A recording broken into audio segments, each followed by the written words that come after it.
Welcome to this training, the Knowledge Empowers You Key staff training. And so you're joining us for a 3-hour training on an intervention we've developed and been disseminating for a few years now called Knowledge Empowers You. We're going to talk a lot about that today. And welcome to you all. I hope that today's training will be helpful to you in thinking about preparing to implement key groups in your organizations. I would just want to introduce myself. My name is Jim Rodriguez. I'm the Senior Director of Clinical Initiatives at the McSilver Institute for Poverty Policy and Research and the Community Technical Assistance Center of New York. And on behalf of the CTAC, I want to welcome you all to this training today. And I also want to introduce a couple of folks who are going to be joining me in today's training and co-facilitating a group that we're doing later on. Daniel Tan and Amber Martinez. So Dan, you want to introduce yourself? Good morning, everyone. Thanks for joining us. Oh, my camera just moved. Yes, as Jim says, I'm Daniel Tan. You can call me Dan, Danny, or Daniel. Pronouns he, him, his. I'm the Assistant Director of Learning Innovation over here at McSilver. I'm a licensed clinical social worker. Good to be here with you all. Thank you, Dan. And Amber. Hey guys, my name is Amber. I'm the Youth Peer Support Specialist Trainer at NYU McSilver, and I'm happy to be here with y'all. Thank you, Dan and Amber. And I've invited Dan and Amber to join us. Dan does a lot of work in our Youth Act and YTAC division. And Amber, as she already mentioned, is a youth peer advocate who's joined us. We're so happy to have her here as well. And they're joining us today. I'm going to be facilitating and doing today's training. Amber and Dan are going to be helping out with a demonstration that we're going to be doing later on, but also on occasion sort of giving their thoughts and perspectives on some of the things that we'll be talking about today. They also are going to be working on, so Knowledge Empowers You Key has been, we've been working on it for many years now. And we're looking at doing some revisions, one of which is going to be looking at developing a model of key that can be youth delivered, peer delivered. And so we're going to be working on that. Amber is going to be working on that with us and Dan as well. And we're looking forward to that. So here's our agenda for today. We're going to have you all introduce yourself a little bit to understand where you all are coming from. Just a reminder, today's webinar, today's training is done as a webinar.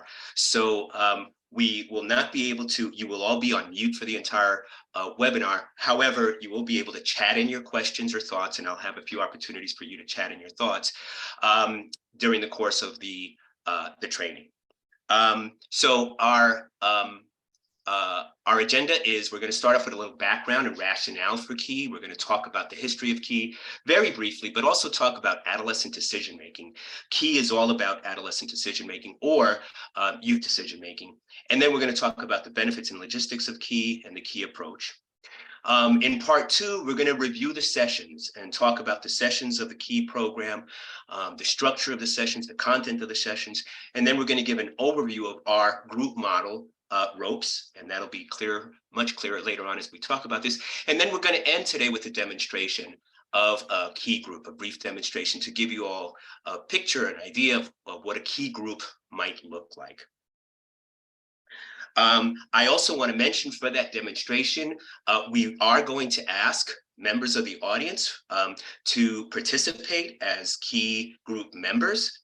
And I want to give a quick shout out. If there are anyone can volunteer to join us in the demonstration and be a part of the demonstration. We're looking for about 4 or 5 folks who would be willing to join us for that demonstration. When that happens, we'll be able to give you, those folks who will be joining us on that, in that demonstration, a panelist, have you join as a panelist, and so you'll be on screen and part of the group and unmuted, of course. But when we get to that, we will. I do want to give a special shout out if we do have any other youth peer advocates in the training session today who would be willing. We would especially, yeah, I see Amber giving a big shout out to her colleagues. So if there are any others, we would especially invite you to participate as group members in our demonstration. So when we get there, keep an open mind to doing that. And if you can, Please feel free to chat in now if you would be interested in joining us in that demonstration later, but when we get there, we'll also ask for volunteers. I forgot to introduce our wonderful coordinator, Vanessa Singh, who's in the background, making sure, I should have also mentioned by now already, but just in case, if you have any technical difficulties during the course of this training, please chat in to our host. Vanessa is our host, and she will be able to troubleshoot any difficulties you might be having. Vanessa will now be putting into the chat a link to a Google folder, I believe, that you can access to download all of the materials that are here. Very quickly, in that folder, you will have the workbook. I'm going to go into that a lot more, but Key is a workbook-based group intervention. So I'll talk a lot more about that. There's a facilitator guide in that folder, some information for those of you who will be facilitating groups, information that kind of augments the workbook. A 2-page laminate, which is kind of an overview and a simple kind of description of all of the kind of approach, ropes, information on ropes is in there, as well as some of the other information relative to Key. We have a brochure, and we're going to talk a little bit later about recruiting young people into Key groups, and we have a brochure that you can use, and a nomination form. And again, all of that will be clarified later as we talk about Key and sort of the logistics of putting together and starting a Key group. So all of those, I'll give you a moment to sort of open up that folder, and if you need to download the materials, because I'll be referencing the materials as we go along. And of course, if you have any questions or difficulties downloading the information, as I mentioned earlier, you can chat any issues that you have to our host.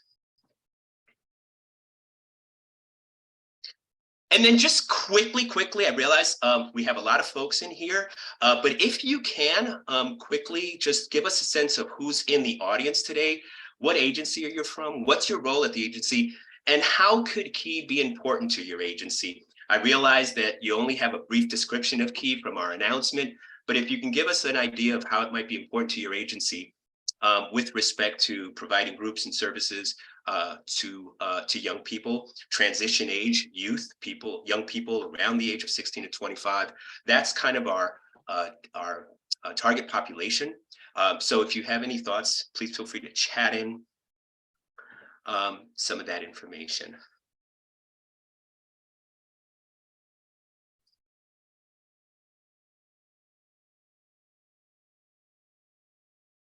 Okay.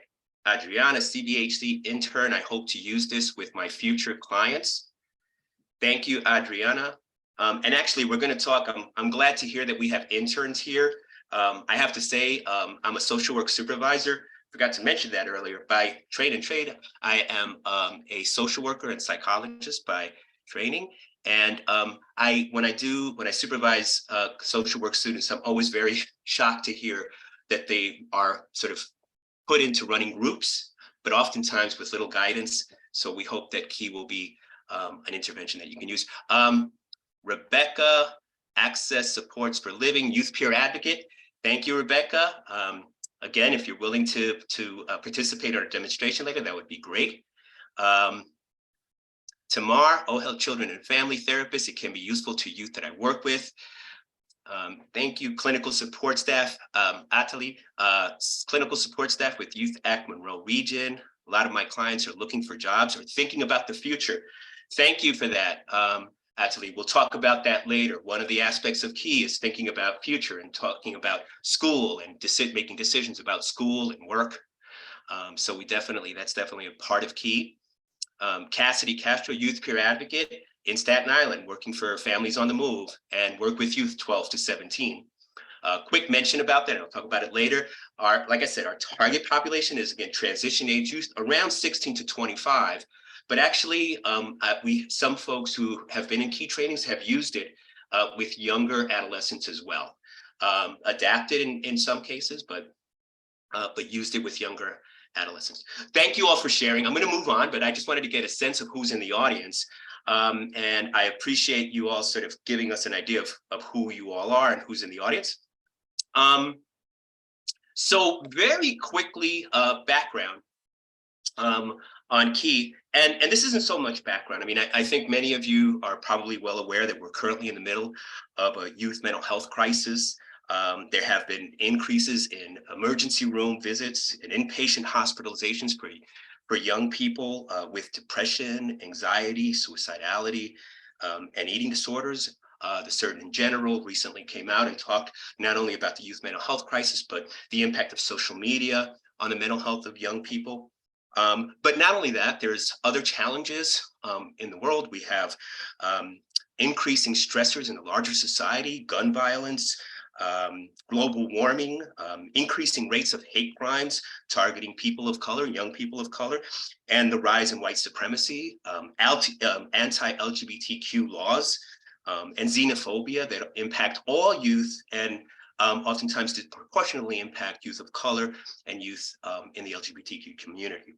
And so when we think about all of these challenges that young people face in these times, Key can be a helpful intervention to address those challenges.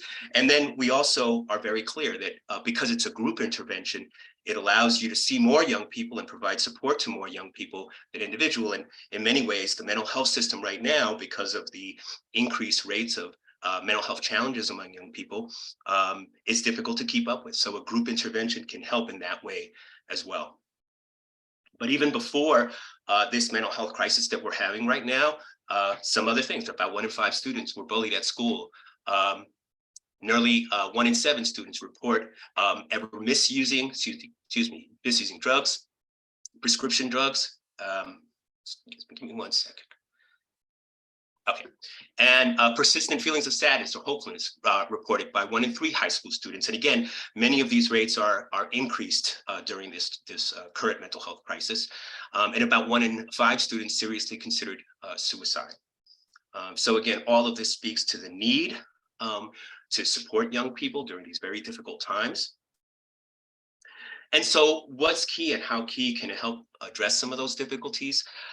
It's a curriculum-based practice designed to assist young people, transition-age youth, to make decisions regarding their physical and emotional well-being. As was mentioned earlier, make decisions about work and school as well. The topics covered include a number of areas that are important to young people, including relationships, work, family, stress management, how to deal with trauma and adversity. And the Key program is an adaptation of a program that many folks may know, especially in the adult community, wellness self-management. So one of the folks at the CTAC, Anthony Salerno, Dr. Salerno, developed wellness self-management, which was used for many years, or has been used, continues to be used with adults with serious mental illness.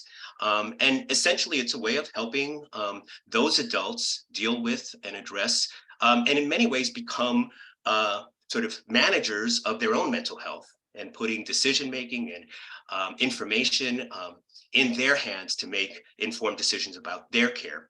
And so many years ago, the decision was made at the CTAC to try to develop something that would be appropriate for younger people. Many young people do not participate in wellness self-management developmentally. There are differences, obviously, in where young people are in their lives.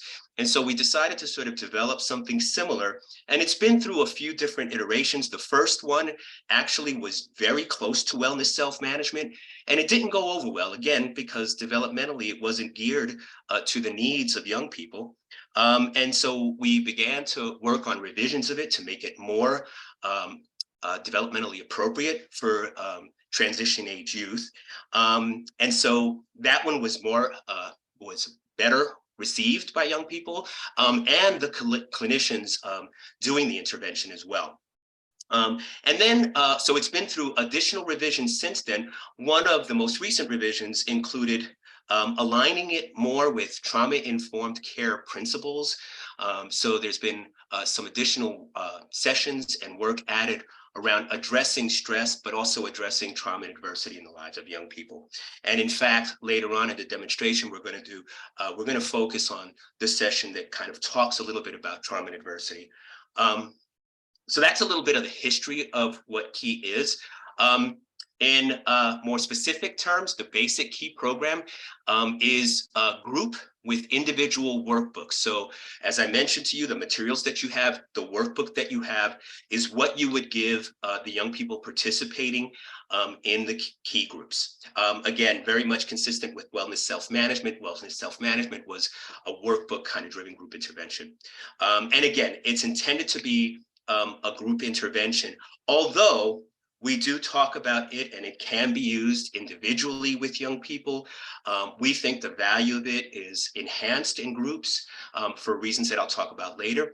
But the groups would meet, or it's designed where groups could meet at least once a week for a minimum of 45 minutes per session. And so the workbook and the sessions are designed to hopefully be able to be covered within a 45 minutes to 60-minute session. Optimally, it's a closed group with 8 to 10 members. And when we say a closed group, we're going to talk a little bit about recruitment and bringing young people in and the importance of making nominations to the groups. We don't like to use the word referrals, but nominations of young people to the group with about 8 to 10 members. And as I said, ideally closed.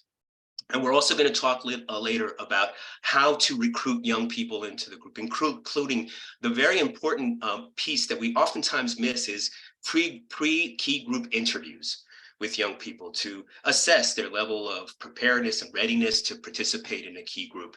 Optimally co-led, and it could be co-led by 2 clinicians.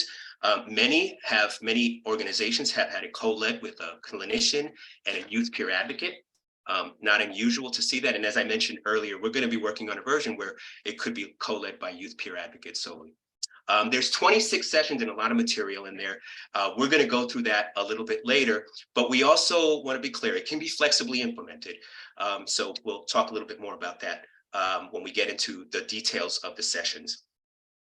And then the length of time varies, the length of time of groups. So what I mean by that, it's 26 sessions, but it may be diminished, sort of shorter based on the level of service of people in the program, the frequency and pace of meetings.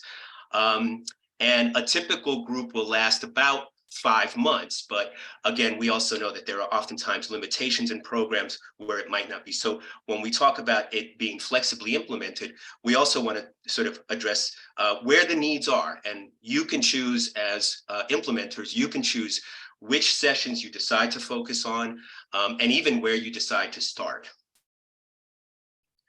And then the other thing that we think is important is should be ideally implemented with other services within an agency.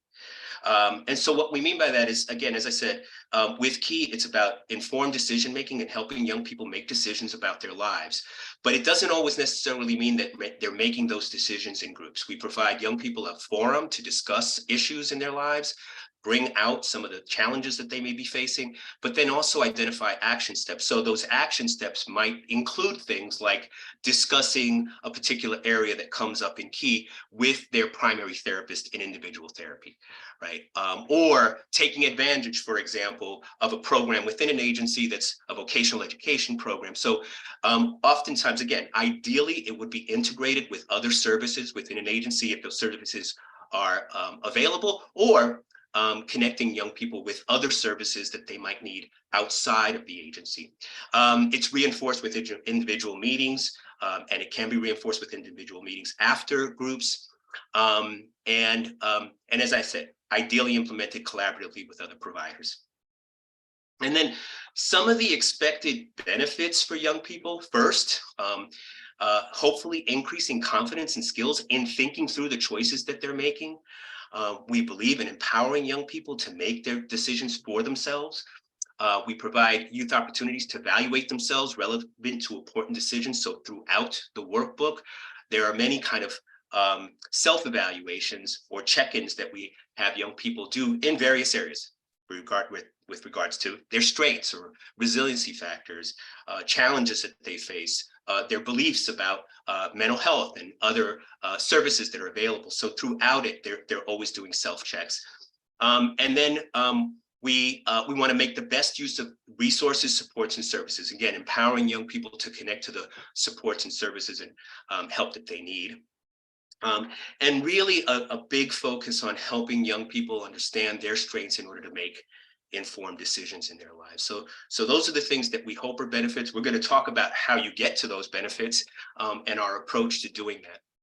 We also think there's benefits for clinicians. As I mentioned earlier with, I forgot the name, but the intern who was talking about, right?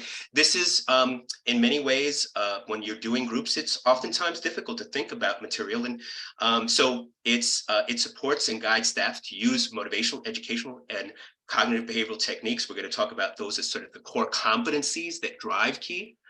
It provides clinicians with tools to address the challenges associated with group work. Again, our ropes approach hopefully gives a standard kind of way of running groups that can be helpful to folks. It's a practical approach for planning and conducting a group. And it's user-friendly. It's a curriculum, but it's not manualized. As I mentioned, it can be flexibly implemented. We did set it up in many ways, hopefully, is in that all you really need is the workbook and a couple of committed facilitators to run a group. But you can also expand, use other material, and think about other ways of implementing it. So, but ideally, or I shouldn't say ideally, very simply, you can use the workbook and run a group, we believe, just using our ropes approach and the material from the workbook. And then benefits to organizations.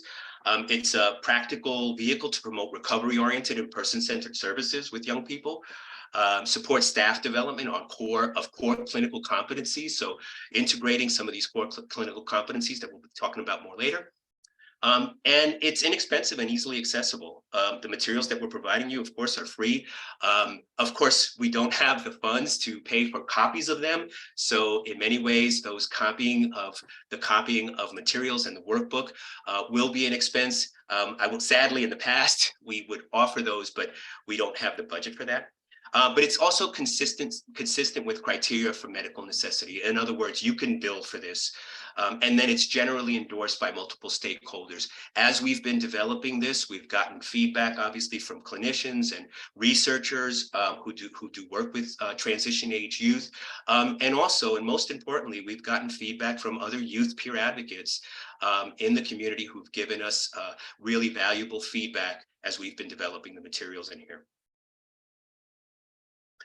And then there are limitations. So it is not evidence-based. So we have done some evaluations and we've gotten feedback. Most importantly, we've gotten feedback that clinicians really appreciate the materials. It makes it easy to run groups. We've gotten feedback from young people that it is helpful to them in making decisions. Most importantly, we've gotten feedback, and oftentimes this is the low bar, but that it doesn't do any harm. Right. And I realize that's the lowest bar, but also, again, we always want to make sure that what we're doing is not doing harm in some way. So as I said, it's not evidence-based, but it is evidence-informed. We're going to talk a little bit about some of the things that we've integrated that kind of are aligned with our understanding of decision-making among young people. It's ideally a standalone service, but it's intended to be comprehensive and broad-based. So as I mentioned, again, integrating it with other services can be really critical and enhance the value of Key, but it doesn't necessarily have to be. And then, of course, because it's workbook-based, there's an emphasis on verbal learning. And I think one of the modifications we're looking at is thinking about ways of adapting the workbook, because workbooks are also kind of, again, highly based on verbal learning. And reading skills. So we also are thinking about adaptations that might make it more amenable to young people, especially young people who might have cognitive or intellectual delays. And then while many individual key topics have research support, the specific combination and format have not been rigorously studied. So again, those are some of the limitations, but again, we hope it does have an impact, or we know it does have an impact, and we know that clinicians appreciate it and young people do. And then, as I mentioned, integrated throughout are some key competencies. So the workbook and our approach aligns with important competencies such as motivational interviewing, educational techniques, especially with regards to ropes. In many ways, you can think about Key as a psychoeducational model. We do provide emotional support, but the idea is to provide information and give information to young people so that they can make informed decisions in their lives. And so it's primarily educational techniques that we use. Cognitive behavioral strategies are used. We'll talk a little bit more about that in a second. And then trauma-informed and resilience building as well. And we believe it's culturally responsive to the degree that there's some specific areas, and I'll talk a little bit more about that, specific areas where we do talk about culture, race, and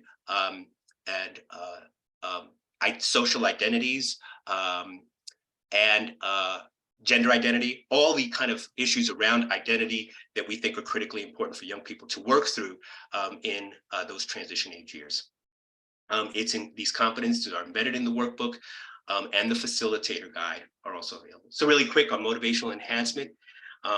When we think about motivational interviewing skills, the information and skills are always related to achieving goals. We're always kind of providing information to young people, and also promoting skills that help them to advance goals that they have in their lives, or maybe trigger some goals that they might have in their lives. We always want to demonstrate an understanding, empathic understanding, and be able to connect with young people. We stress, and we always talk about this, that we can share our perspective, but in a non-judgmental manner. We talk a little bit more about that, how we can do that later. But constant inquiry, open-ended questions to allow young people to answer their own questions, and identify the issues that may be coming up in their lives, and really going deep into their own lived experiences. And we're always sort of looking to reinforce positive change talk. So from motivational interviewing perspective, you're always looking for opportunities where young people are kind of moving in the direction of change. And as we talk about in motivational interviewing, oftentimes, identifying those areas where young people feel like they can make changes in their lives is a key goal. And then at the end of the day, supporting autonomy, making sure that young people are making decisions, their own decisions, sometimes with our support, but ensuring that that ultimately they have the say in what happens in their lives. And then we support decisional balancing, thinking about the pros and cons of making decisions in their lives, helping them think through that through the interventions. And so when we talk about motivational interviewing, these are some of the things that we oftentimes do. We're going to talk a little bit later about how this happens, but oftentimes it is really difficult, especially when you're talking about young people who are faced with mental health challenges, sometimes substance abuse challenges, and all kinds of difficulties in their lives, but also any young person kind of going through the changes from adolescence into adulthood, are making decisions and trying to figure things out, and oftentimes engaging in risky behavior possibly, and doing things that we might not. And we oftentimes fall into these ways of approaching young people by directing, warning them, threatening, moralizing, jumping into premature problem solving, trying to persuade with logic. All of these things are things that we try to do to help young people make better decisions in their lives. And from a motivational interviewing perspective, these are things that we want to try to avoid. And sometimes there is a place to, guide young people, but oftentimes kind of avoiding these landmines that can happen and that can disrupt our relationship with young people. In terms of cognitive behavioral techniques, we will always be talking about this connection between the emotions and thinking, the decisions that young people make. I'm going to talk a little bit about what we know about adolescent decision-making, or the decision-making through those transition age years, and this balance between emotional responses and rational responses. So we're going to talk a little bit more about that. But in terms of the materials that we have and the approach that we have, cognitive behavioral techniques are used. We always explore their beliefs that might be self-defeating. And we have some sessions in there that are really focused on cognitive restructuring, changing or trying to work on changing mindsets of young people. And then action planning, which is integrated in every session, an opportunity for young people to action plan. And I say an opportunity, they don't always have to come up with an action plan relative to each of the sessions, but action planning is built in, an opportunity for them to think about what might be some next steps that they might take in whatever area that we're talking about that work. And then psychoeducation, providing information is central to each of the sessions. And then educational techniques. So we have these educational techniques, but we also believe very strongly in interactive teaching, not lecturing. So we do provide information in the workbook that might be relevant to young people, but we try to move away from lecturing so that they're as much learning and providing information and going through the materials with us, but not lecturing at them. Asking questions to review information, so constantly sort of getting their thoughts about a topic, getting their thoughts and views and beliefs about these areas that we're going to be talking about in throughout the sessions is a critical piece of our approach. In many ways, these are adult learning techniques. We're using adult learning techniques with young people who are moving into adulthood or are already in adulthood. And so one of the things that we talk about is, treating young people as adults. And that can sometimes be easier said than done for folks because of the challenges that young people face. And then using a variety of methods to present the materials, summarizing key points, giving examples, and read alouds with support. And then adopting participants' language to facilitate comprehension, using their words, and in some ways this is kind of consistent with motivational interviewing as well, reflecting back what you're hearing from them, making sure that you understand where young folks are coming from. And then, as we mentioned, the last revision that we made was to align it more with trauma-informed care principles. And these are the principles of trauma-informed care. SAMHSA has often kind of promoted these principles, and these are some of the ways in which we integrate these principles throughout the work. Safety, it's promoted through direct discussion. So in session 2, we talk about creating a safe space for having these sessions and discussions. And then, of course, this is why we reinforce the idea of non-judgmental, non-coercive, non-confrontational approaches to delivering the material. Trustworthiness and transparency, it's addressed in the pre-group interview and throughout. And what I mean by that is trustworthy is being clear about what young people are doing, what they're participating in, what they're getting into when they're in a key group, certainly not forcing them or coercing them to be in group. When we think about peer support, we're promoted through the group model, right? So simply by having groups with peers, we're promoting peer support. And then, as I mentioned earlier, this can be flexibly implemented with peer co-facilitators, which we highly recommend. And then collaboration. We achieve that by having multiple experts in the room, participants and facilitators. So we oftentimes do provide information. We do, and as facilitators, we can give our perspective, but more importantly, we want to make sure that we're getting the participants' perspectives on the topics that we're addressing throughout. So we do view this as a 2-expert model, participants, young people themselves, and facilitators. And then empowerment, voice, and choice promoted again throughout as participants are given a choice to participate and their view of topics are sought. And then cultural, historical, and gender issues we are explored through discussion of ACEs.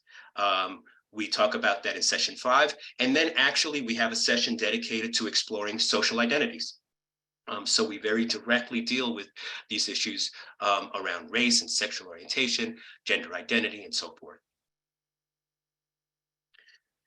And then we also just quickly sort of take a resilience model from our perspective, just a reminder, or just for folks when we're all on the same page. When we think about resilience, we do not see resilience as an individual trait that people have or don't have. Actually, resilience is something that everyone has. Everyone carries resilience. Everyone has the capacity for resilience and is resilient. However, it occurs in this interactive process between individual assets or strengths that the young person has, their relationship to significant others that can sometimes be disrupted and impact their resilience. And then connections and collaborations with other systems out there. So as we mentioned, so the importance of connecting young people to other systems that can support them. And so that's how we see resilience playing out. Again, not as an individual trait, but as a process that involves these kind of interactive domains. And then for key to be useful, it has to be billable. I already mentioned that. It is practical in light of organizational realities, easy to implement. And then a helpful guide. So this is kind of a little bit of a summary. Helpful guide for group facilitators. Again, relatively inexpensive, applicable across programs, and then complementary to other services. And then accessible to individuals exposed to adversity, applicable to both individuals and groups. So as I mentioned, it could be used with individuals as well, and then open to fear. So these are all the things that just is kind of a little bit of a summary of what I've talked about so far. I just want to ask, so quickly, an opportunity to chat in. Again, key is about helping young people make decisions about areas that are important in their lives. I just want folks to chat in, and Dan, if you could kind of monitor the chat for me. Chat in, when it comes to decision making for young people, transition age youth, what helps? And then what gets in the way? What, from your perspective, what are your thoughts about young people? What helps them make decisions? And what helps them and what gets in the way of their decision making? What are some thoughts that you have?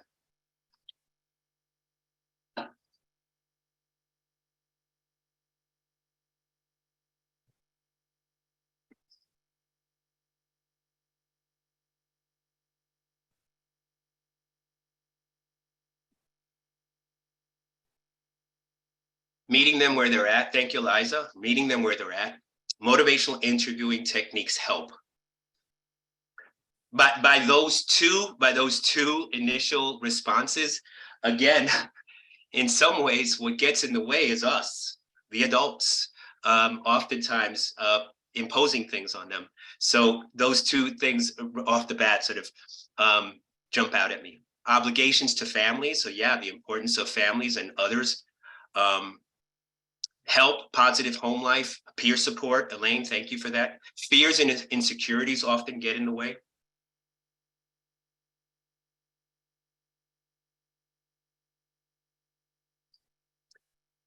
Mendel, yes, support from others and overthinking or lack of confidence gets in the way at times. And overthinking, and I think sometimes, again, giving key is an opportunity to give young people a place to do that thinking, on their own, but also do that thinking in the, with support from others.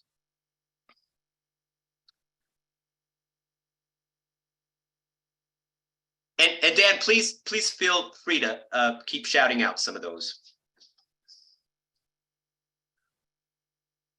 Yeah, it looks like Amber posted something too. Societal pressure to become adults at a pace that isn't their own.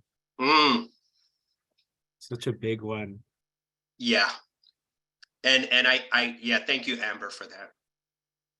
And Amber, you can unmute yourself, but thank you for that, Amber. But yeah, I mean, and I think especially in this day and age, I mean, we sometimes joke about it that, 15 is the new 25 or all of these other things, but yes, being pushed into making decisions that they might not be ready for, but also not giving young people the opportunity to do that thinking on their own. Any others, Dan? Yep. Lack of confidence, being confused about the self may get in the way. They may not also know a lot of different options that are open to them. Absolutely. And then I think that issue around identity, that I think is kind of embedded in that response, identity. We all know developmentally, right? Going back to Erik Erikson and the developmental model, the critical issue at this stage of life is identity, is developing a strong sense of who you are. And that comes with this developmental stage. So it should be understood as that, but also promoted, helping young people find themselves, identify, and get them to really get a good sense of who they are. Well, thank you for those. Any others, Dan? Yeah, so others have also posted that what could help is having a faith connection and openness to job choices and access to financing for the self. And what can be a barrier or fear of change and social pressure in the context of social media, in addition to misinformation. Yes. Oh, yeah. And I think for all of us who've been through that, it really is for me really mind blowing to think about how many more challenges young people have in making those decisions, especially in this age of divisiveness and misinformation that's out there. So what are you supposed to believe?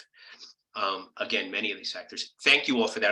I'm gonna move on to talk a little bit about. So I'm sorry. So for us, the few factors to think about, and this is a brief. There's a lot of information out there, a lot of research on young people and decision making. But I do want to point out a few things: brain development, the influence of peers, and psychological factors that play a role. And thank you all for sharing the ones that you did. They were all just as valid. But a few things that we know about adolescent decision making and brain development.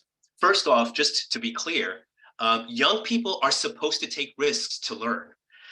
We oftentimes think about, kind of that transition from adolescence into adulthood as kind of a second exploratory phase, and just as toddlers and young people, babies explore the world. Adolescence is that second phase where there's this great exploration. They're more exposed to unfamiliar tasks, new choices, uncertain outcomes, and ambiguous situations, even more so, as some of the comments that came through kind of highlight, even more so now than ever before. And interestingly enough, young people are much more cognitively flexible than adults. We adults get sort of set in our ways and our beliefs and our thoughts. Young people are way more cognitively flexible. What we know about brain development is there's this maturation gap between social and emotional reward system and the cognitive control system. And oftentimes that social emotional reward system, right, responding and being rewarded from this social emotional perspective, i.e. peer connections, being connected to the influence of other peers, is so incredibly important. So oftentimes when we talk about that social emotional reward system, is right, getting props and getting acceptance from peers becomes so critical during those years. So that emotional reward system is obviously highlighted. But in those transition age years, young people are moving towards a more cognitive control system. Executive functioning, decision making becomes more driven not by those social emotional rewards, but by information and being able to process information. So literally through those years, you're catching them in that. And that's why key is so important. You're catching young people in that period where there is that transition going on. We also know that moving towards less risk-taking behavior depends on whether decisions are made in hot environments, meaning with peers and highly emotional, or cold, without peers and non-confrontational. So when we think about that and thinking about key groups, the significance of that is creating a space that lowers the heat, right? Where the influence of peers are more positive and not emotionally driven. So having everyone sort of think about information and thinking about decision-making in a less emotional way, and more driven by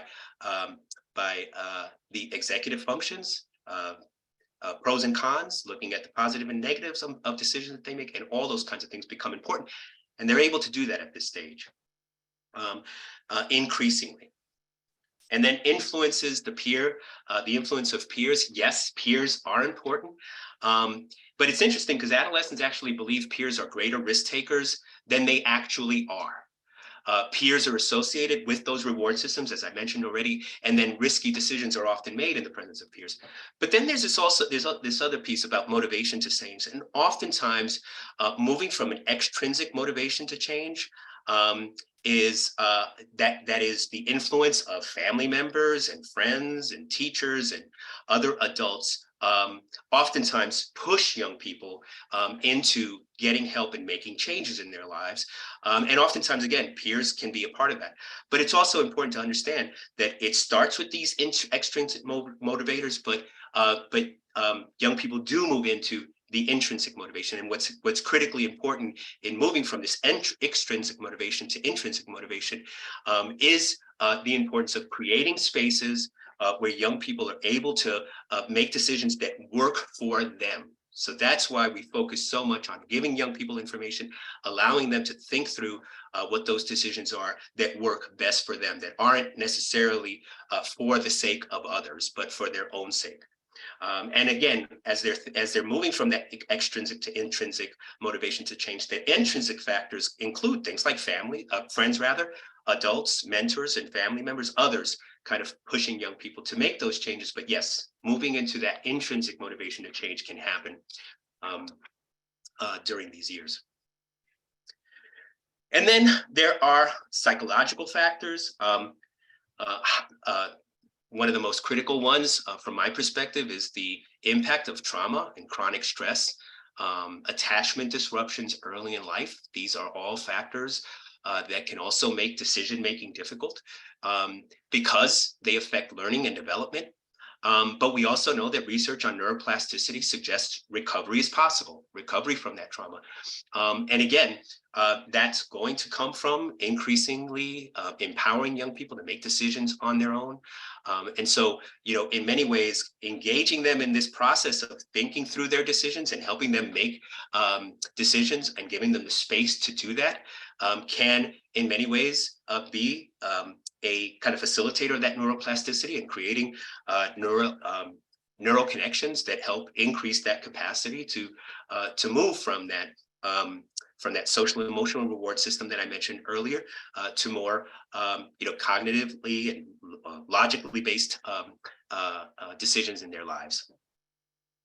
And then self-esteem, of course. We kind of know that adolescence can be driven by egocentric thinking, like the personal fable and the imaginary audience. They tend to think about themselves in connections and are always worried about how they look and feel and what others will think. That can lead oftentimes to the myth of infallibility and those risky decisions. But confidence, interestingly, we kind of have this stereotype of young people as being rebellious, very independent. But the other thing that we know about this stage is that confidence begins to drop during the transition age years due to that increased self-reliance. So oftentimes young people's confidence begins to sort of plateau and drop during those years because they're faced with more decisions to make, and it becomes more difficult. And so that's why relying on others and bringing them spaces to make decisions becomes so important. And then the other psychological factor is getting young people to think about their future. So episodic future thinking is this capacity to imagine or stimulate experiences that might occur in one's life, constantly pushing to think about those goals. And yes, also going back to this issue of trauma and the impact of trauma, oftentimes young people who've experienced trauma and adversity early in life are more challenged to think about their futures. They may have a foreshortened sense of the future. Some young people are in a place where they don't even see themselves living through early adulthood, much less having goals. But it is important to understand that creating the space where young people can think about their future, envision themselves, and actually in the facilitator guide, we do have some visioning, mindfulness visioning activities that you can use in the groups to help them move into thinking about and seeing a future for themselves that's positive. And then there are structural factors, and this kind of, Amber reminds me of this and what in her comments, the structural factors, right? Often decisions, and this is the challenges in the system that is driven by adults. Often decisions are made for them prior to the age. I mean, I always think about this, especially for young people in the mental health system or experiencing mental health challenges. Oftentimes these decisions are being made for them through the adolescent years, and then boom, they turn 18 and they are able to consent and get their own services. And then they're expected to sort of make decisions on their own after years of being told what to do. Right? We have to move away from that. Systems can often be siloed and not work with each other. And these, especially for young people who have multiple systems involvement, it can be difficult to manage that and work through the various systems that might play a role in their lives. Overnight changes in status, which I just mentioned, right? Literally from one day to the next, you have no ability to consent for your own services, and the next day you do have all that ability. And then might be unaware of the resources and might not have the information to access those resources. So these are all the factors that influence adolescent decision making. And so in many ways, creating a space where young people can think and make decisions on their own becomes critically important. One approach to building a recovery supportive relationships is in effective communication. Effective communication increases understanding between the sender and the receiver, doesn't elicit defensiveness or anger or passive submission, has the main aim of keeping lines of communication open, imparts accurate information and builds in checks to ensure messages are understood, and leaves both parties feeling respected, heard, and open. The reason why I bring this up is, just really quick, and this is a little bit of information for those of you who are psychoanalytically trained or therapists, and this kind of goes back to the work of Eric Berne, but transactional analysis. Eric Berne was a psychoanalyst, and the implications of transactional analysis for the work that we do is important, and it's even relevant today because transactional analysis was this idea that in many ways, how we act later in life are oftentimes driven by these patterns of interaction and communication that were there during childhood, primarily parent-child relationships. These relationships play out in families, but they also play out in other aspects of our lives and later on in lives, in our romantic relationships, workplace relationships, friendships, and schools. And essentially, from a transactional analysis, life is a series of interpersonal interactions, often based on these early models of interaction, and oftentimes based on, again, parent-child interactions. And in this day and age where work might be more important than we think, as Amber mentioned earlier, young people are being kind of pushed to have to make important decisions about their lives, sometimes when they're not ready. And these demands for higher education and all these other kind of challenges, young people are remaining at home more and later in life than in the past. And these patterns of communication can be more deeply embedded in families and occur more often than in the past as well. And oftentimes too, these relationships can be based on a history of critical parenting, but also nurturing parenting. When you think about it, so even when you're thinking about critical parenting, reacting to demanding, judgmental language and rules, again, that may have occurred early in childhood.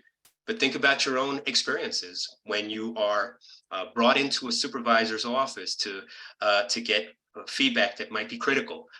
Oftentimes, these relationships and feeling defeated, having impacts on your own self-esteem when you have those interactions. Again, those are examples of patterns. On the flip side of it, getting props and getting reinforced by a supervisor, the good parent oftentimes makes us feel increases our self-esteem and our self-worth and all of those kinds of things. But these are oftentimes ways of reacting in adulthood that are based on a history of parent-child interactions early on.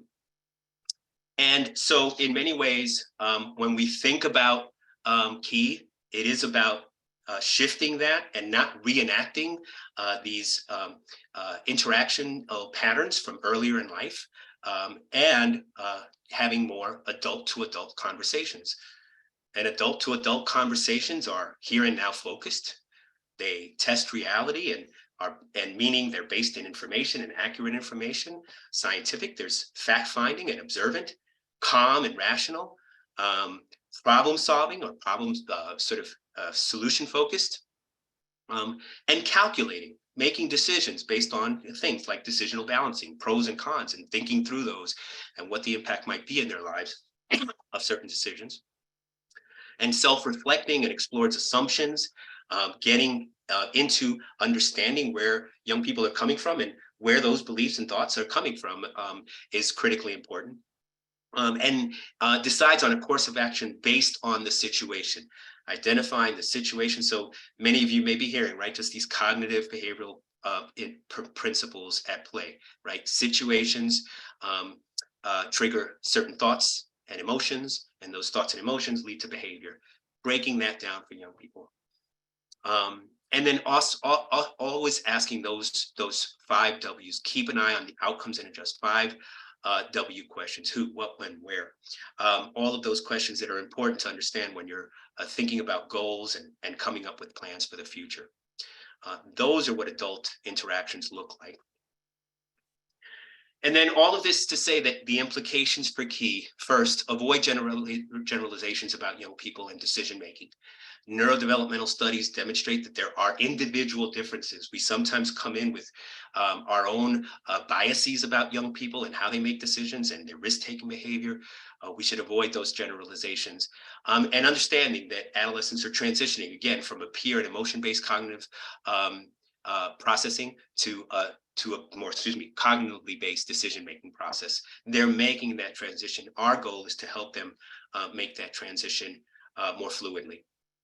And then transition age youth are in that those neurological transition years, and key can accelerate, hopefully, that process of development. I may be overselling, but this at least is the idea behind key, is to create that space. And then teaching the effects of emotions on thinking, helping move more towards informed decision making. And then just a few other things.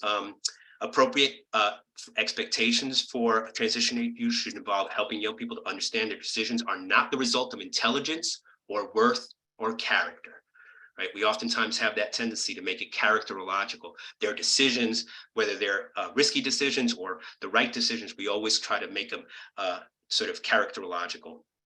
Moving away from that, being honest about their experiences and how their experiences can be related to their difficulties, helping them to take stock of themselves throughout. So again, throughout key, there's opportunities for them to do that, and especially think about their strengths, and then getting them to think independently with support from other adults who can selectively use self, right?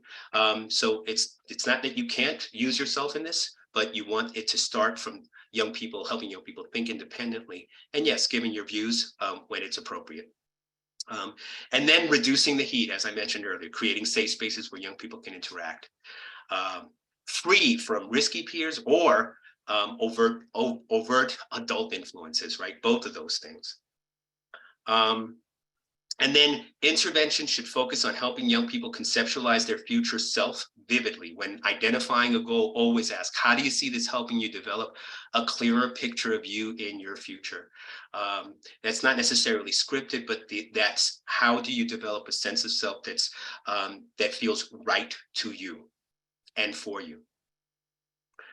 And then some of the key values in this work, it's person orientation, involvement in them in decision making, always providing choices and giving them opportunities to make good choices.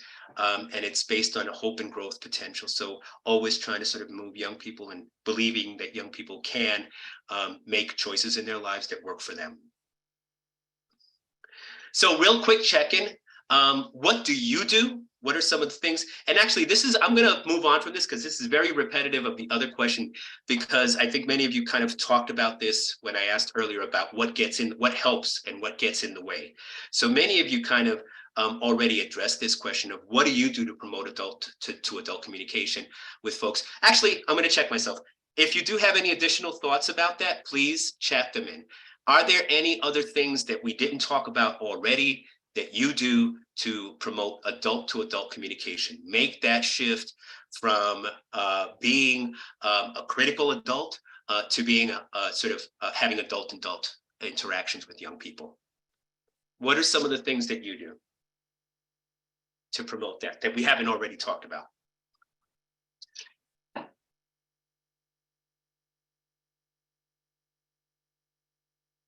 So Kendall said, treat them like adults. Very simple, right? Listen. And at least have the expectation that you're speaking to an adult, right? It's about that mindset. And as is often the case, whether they are legally adults or not, and I say this because sometimes you might be, when we think about adults, we think about, consent, the age of consent, 18, when they can sort of legally make those decisions. But I think it starts even sooner than that. From my perspective, the transition age years start at 13 when young people I'm sorry, Dan, others? So someone said to take them into the community and listen where they feel comfortable to speak.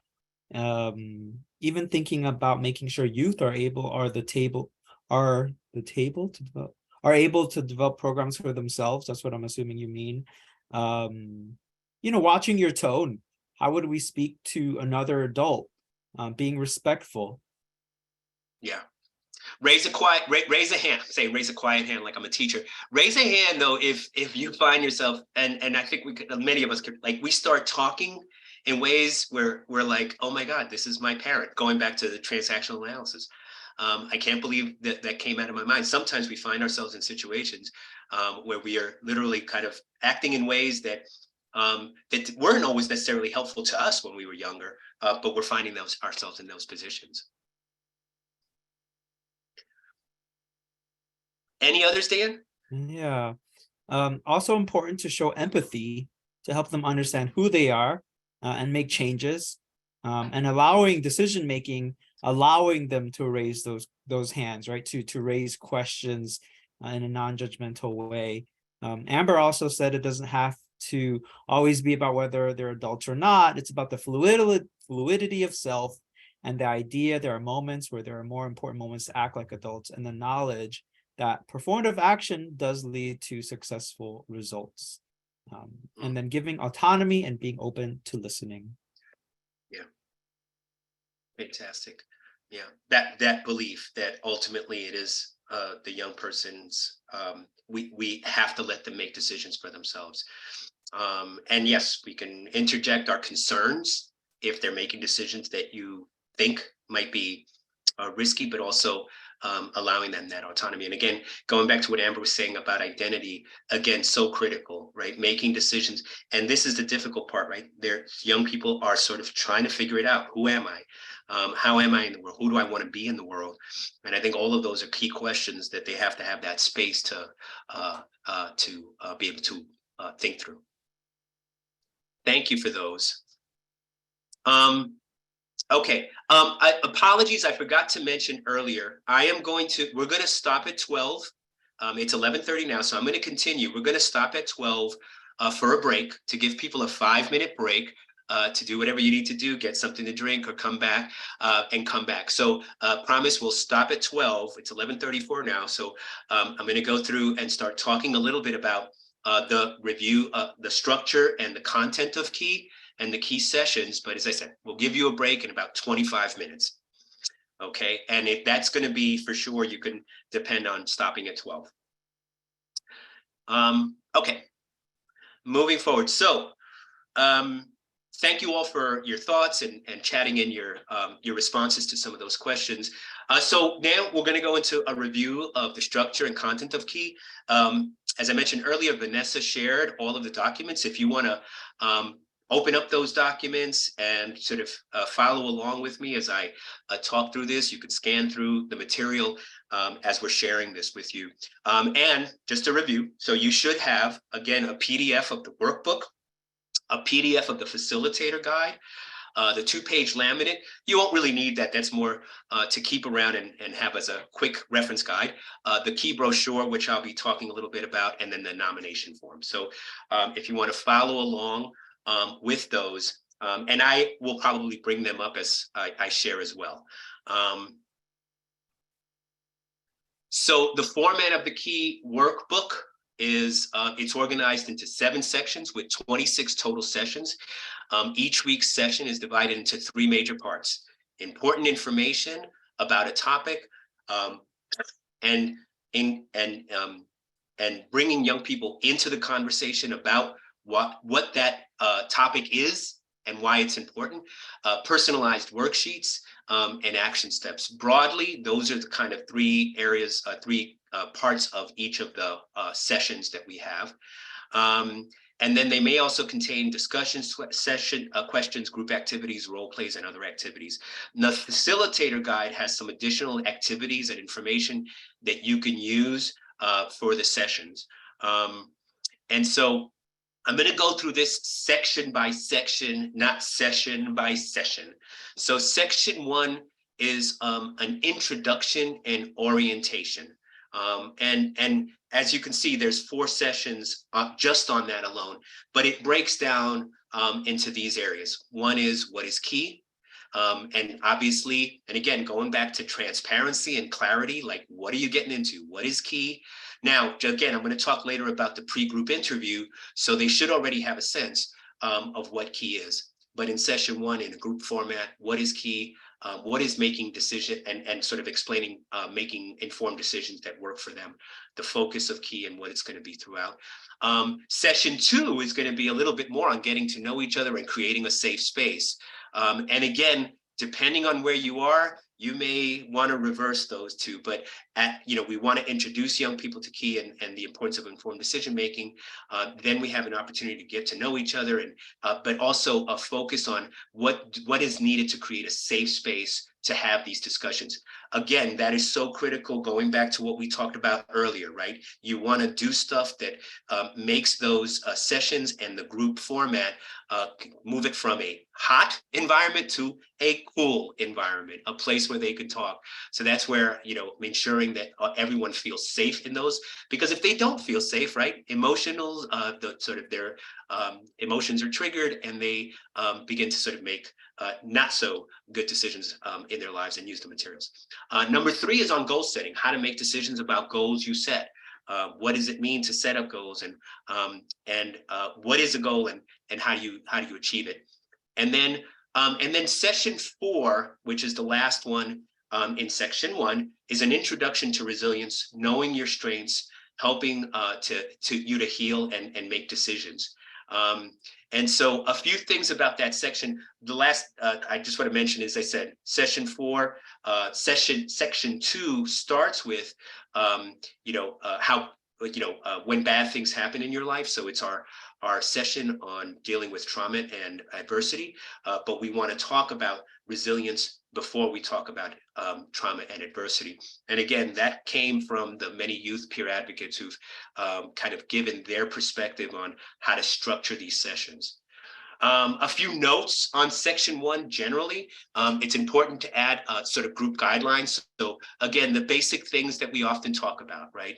How do you create those group guidelines?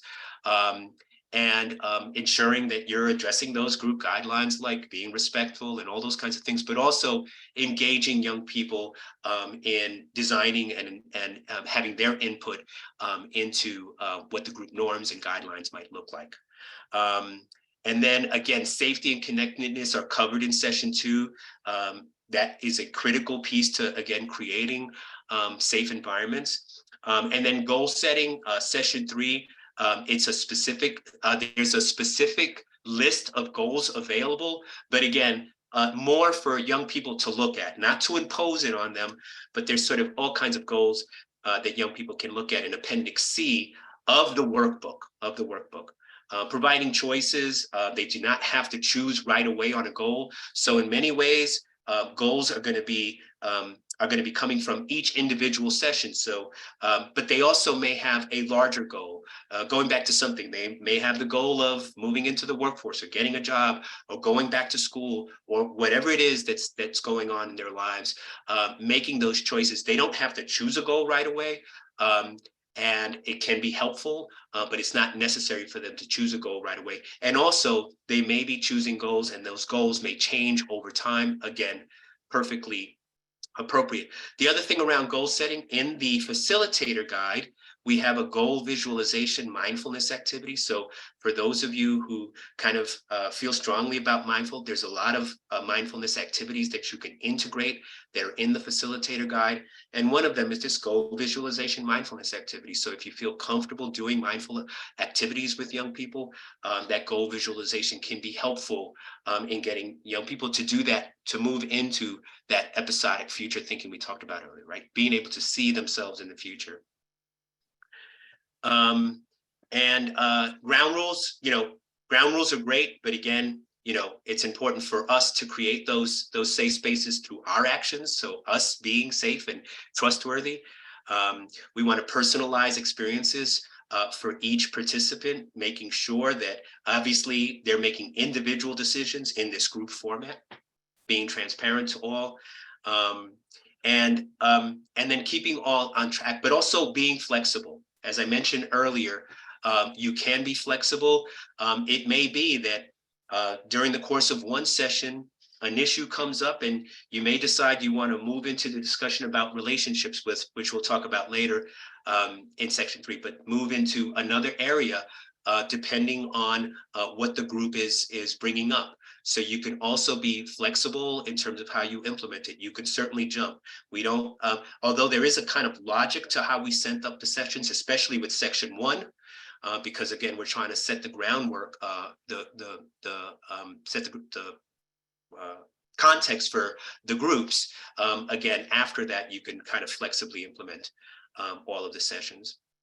And then again, focusing on empowerment, making decisions and giving them choices, allowing them to think about their choices, and helping people remember, young people remember and revisit the main ideas of the topic. Again, always kind of pushing that. How does this impact your decision making? How do relationships impact your decision making? How does trauma impact your decision making?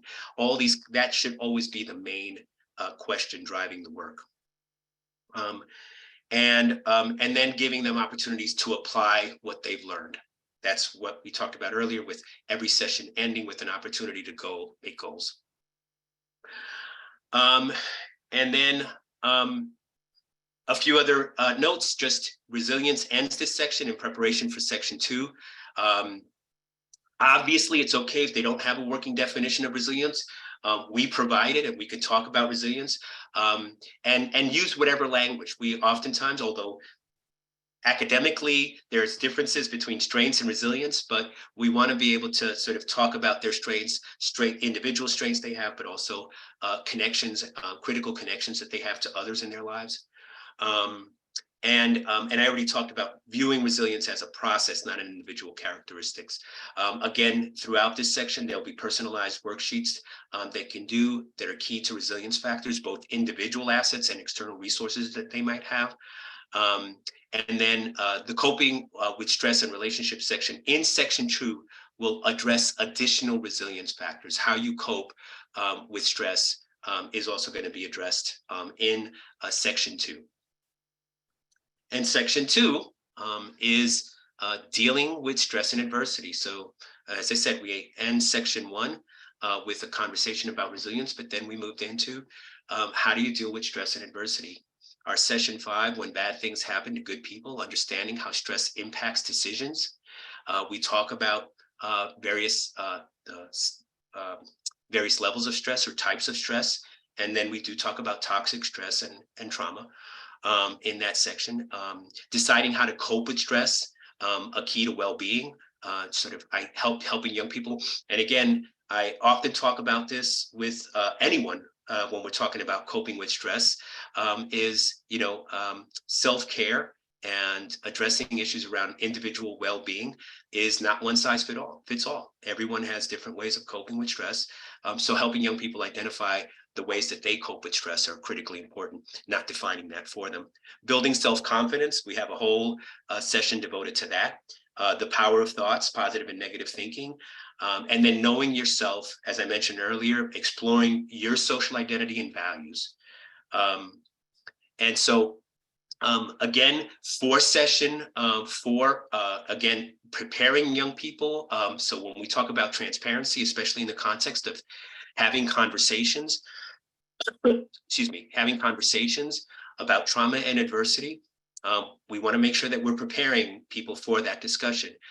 We don't want to blindside anyone around discussions around trauma and adversity.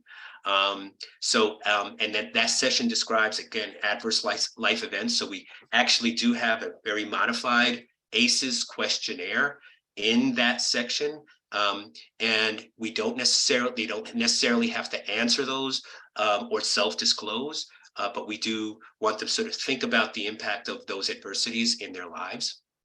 And it can be upsetting. As I said, this is the one session that we're going to demonstrate later. So hopefully you'll have a better sense of how to process this session. And then, helping them review the session in advance so that they can make decisions about how they want to engage with the process, meaning giving them choices about how much they want to disclose, or even whether they want to participate in that section. Again, giving them as much opportunity to feel safe in having those discussions. And then again, we reinforce the importance of respecting, and again, especially when it comes to processing trauma, giving young people the opportunity to disclose or not, share or not at their own pace, and giving them personal control over their narratives. A few other things about the reason why we think talking about trauma and adversity can be so critical to everything that we do is, one, to get support. It is important for young people to for anyone exposed to trauma and adversity, to be able to see and hear that they're not alone, that other people have experienced similar adversity. But also it helps them make sense of what happened, making connections between their coping, the adversity that they face, and their decision-making. Helps them to realize that they're more than their trauma. And sometimes it's kind of threading a needle when we think about trauma. Trauma is important to understand for decision-making, but you're not solely defined by it. And sometimes for some people, they are defined not so much by their trauma, but the resilience that they have shown in response to it. And then also to get a reality check. And what I mean by that is countering one's belief about the self and the world.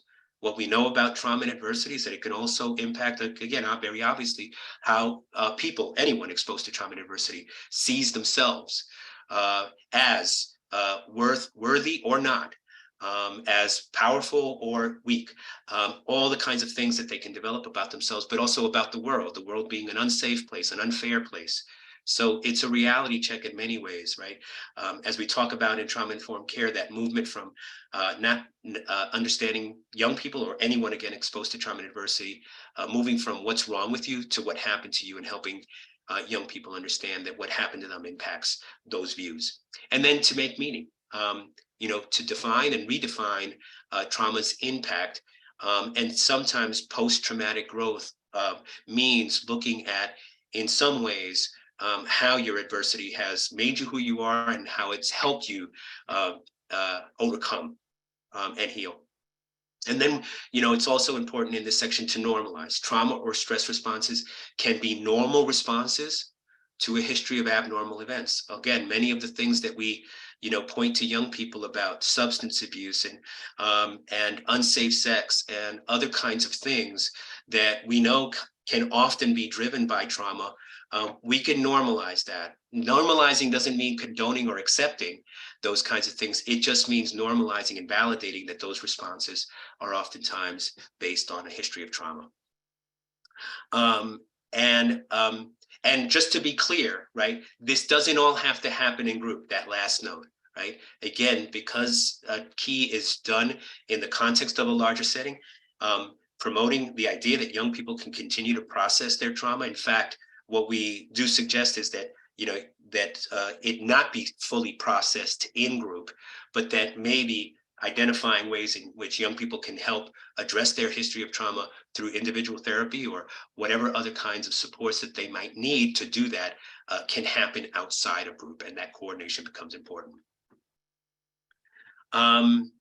And then it's important to model and self-care and breathing and other calming activities. So continuously practice and repeating these processes to help young people develop the self-regulation skills that they need. You can do that in vivo, live through the sessions. And I always like to say, we often have this fear that talking about trauma re-traumatizes young people or anyone. And that's not necessarily true, or my perspective. It can trigger strong feelings, but it doesn't necessarily re-traumatize. Re-traumatizing to me happens when we treat people badly, when we act oppressively, right? Young people or anyone who's been exposed to trauma and adversity, right, what has happened to them or could have happened to them is that they lost any feelings of power. They lost any feelings of control. That is what re-traumatizing, and that's why non-judgmental interactions become so important. Non-coercive, non-power related interactions become so important. That's the re-traumatizing part. And it leaves the door open for check-ins during the week or to discuss with others. And the idea is not necessarily to treat the trauma, but we can provide coping skills throughout. And again, there's in the facilitator guide, we have mindfulness activities. So again, when you're thinking about the coping with stress aspects of section 2, there's a number of mindful activities that you can do to help young people use mindfulness and centering activities as one way of coping. And then the remainder of the section, again, focuses on coping skills, as I already mentioned, including, positive and negative thinking and how that's related to trauma, building self-confidence, again, and how self-confidence can be impacted by stress and trauma. And then finally, knowing yourself. Again, Amber's comments about the importance of identity during this stage, that section focuses primarily on social identity, the impact of racism and discrimination in that sense. So, but there are other, and the questions around values also is integrated in that section. So helping young people think about what are the values that guide your life, that those values that guide someone's life oftentimes play a big role in how they see themselves and in their sense of identity. Just a few more minutes and then we'll take a break. Section 3 is dedicated to relationships. So we talk about social supports. Who do you turn to for help? Helping young people to think about the social supports that they have and sort of creating a social support network. Session 11 is understanding the importance of having friendships that work for you. I believe in that section, and I apologize because I'm trying to remember which one, but we do talk about healthy and unhealthy relationships. In session 12, we talk about deciding what steps to take to strengthen friendships in a way that works for you. And then session 13 is understanding intimate relationships. Actually, sorry, that's the one where we talk about healthy and unhealthy relationships. So understanding intimate relationships that work for you and those that can be unhealthy, as well as what a healthy relationship looks like. Making informed decisions about intimate relationships as well. So it's broken up into 2 areas. One is just understanding them, and the other one is, making decisions about that. And then making informed decisions about family relationships. And again, we have to keep in mind that with some young people, the definition of family may not be traditional.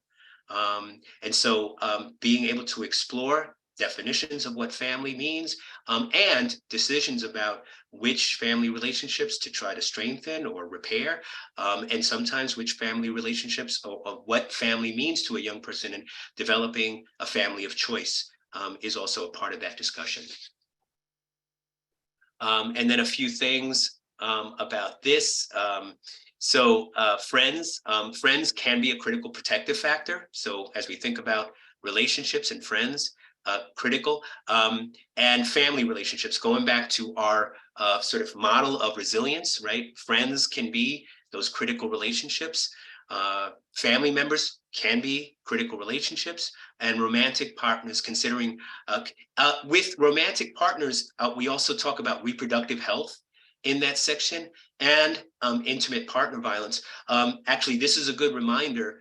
One of the things that we oftentimes encourage is that if you're running a key group, again, because it's more of a psychoeducational model, that we do encourage bringing in other speakers, and it's perfectly fine to do that. So for example, if you're talking about romantic partners and you want to bring in someone who's an expert on reproductive health, maybe you have a reproductive health nurse or a nurse in your agency, and you want them to sort of be the expert in the room around reproductive health, or maybe someone who has expertise in intimate partner violence. So you can always do that throughout the course of any of the sessions that we talk about.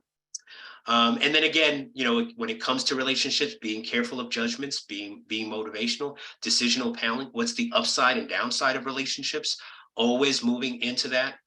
Because again, we can always be very judgmental in our own beliefs about what's right for the young person. But we have to move into, examining those pros and cons, upside and downside of relationships.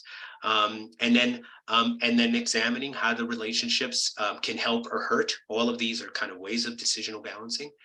And then, as I mentioned earlier, participants may define family very differently than traditional models, so we have to be open to that as well. And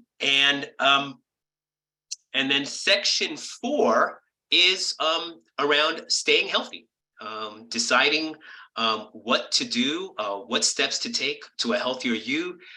In many ways, it is a little bit, this whole section is thinking about exercise and diet and mental health. But also staying healthy means using treatments and services in ways that work for you. So whether that's medical services or behavioral health services, right? Thinking about those. And as I said, as much as we've always said throughout this theme, is always sort of looking at their views around treatments and services.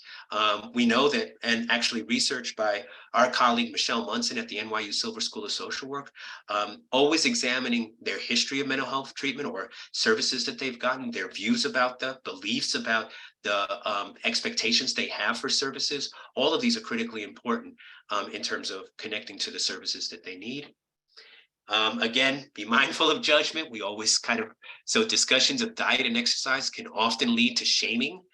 So we always have to really be careful about the language that we use. Again, you can give us feedback, but in many ways, the section on health and diet also kind of leads to that. So we have to be careful, focus on health rather than weight or appearance.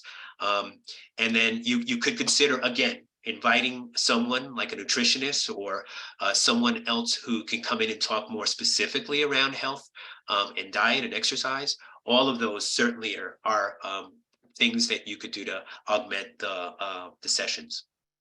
And then the session also includes discussion on health services, doctors, nurses, focus on asking questions and identifying some of the right questions to ask, right? So again, somebody mentioned it earlier, right? Knowing where to get services, but also helping young people to identify the questions that they want to ask and they should be asking about their healthcare or mental health care or behavioral health care, right? Always, and then relating it back to resilience, being able to use the resources is a sign of resilience, defining that as a sign of resilience, going back to our model of resilience. How well are you using those services? But also, and Amber can speak to this, right? Also helping them to be good consumers of services as well. And then just this last one, and then we'll take a break. Mental health and well-being, section 5, mental health and well-being. In here, we talk about making informed decisions about mental health and emotional well-being. All of these are part of sort of thinking, moving into kind of that wellness self-management that I talked about earlier, right? Thinking about what do they need to do to make informed decisions about their own health, what helps them to develop a wellness plan for themselves.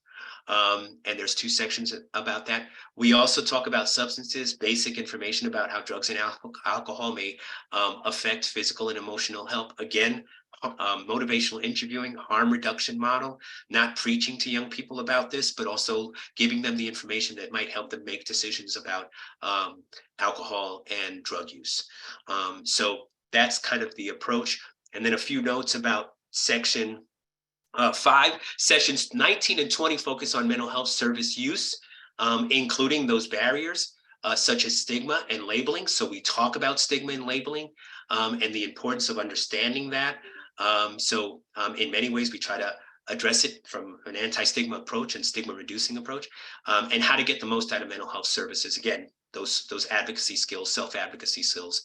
And then I've already mentioned harm reduction approach when we're talking about some substance abuse, being mindful of preaching. And then also, again, making the connection between substance use and coping. And I should also note substance use and decision making. So all of these things. Oh, and I should say the connection between substance use and toxic and traumatic stress. Okay, so these are some of the things that we kind of try to address in all of those sessions. As I promised earlier, it is 12 o'clock. I'm going to give you all a 5-minute break to get something to drink, do whatever you need to do. In 5 minutes, we'll be back. So please feel free to take those 5 minutes and do what you need to do to reset. And we're going to move on. And again, I should note that I do realize we are throwing a lot of information at you.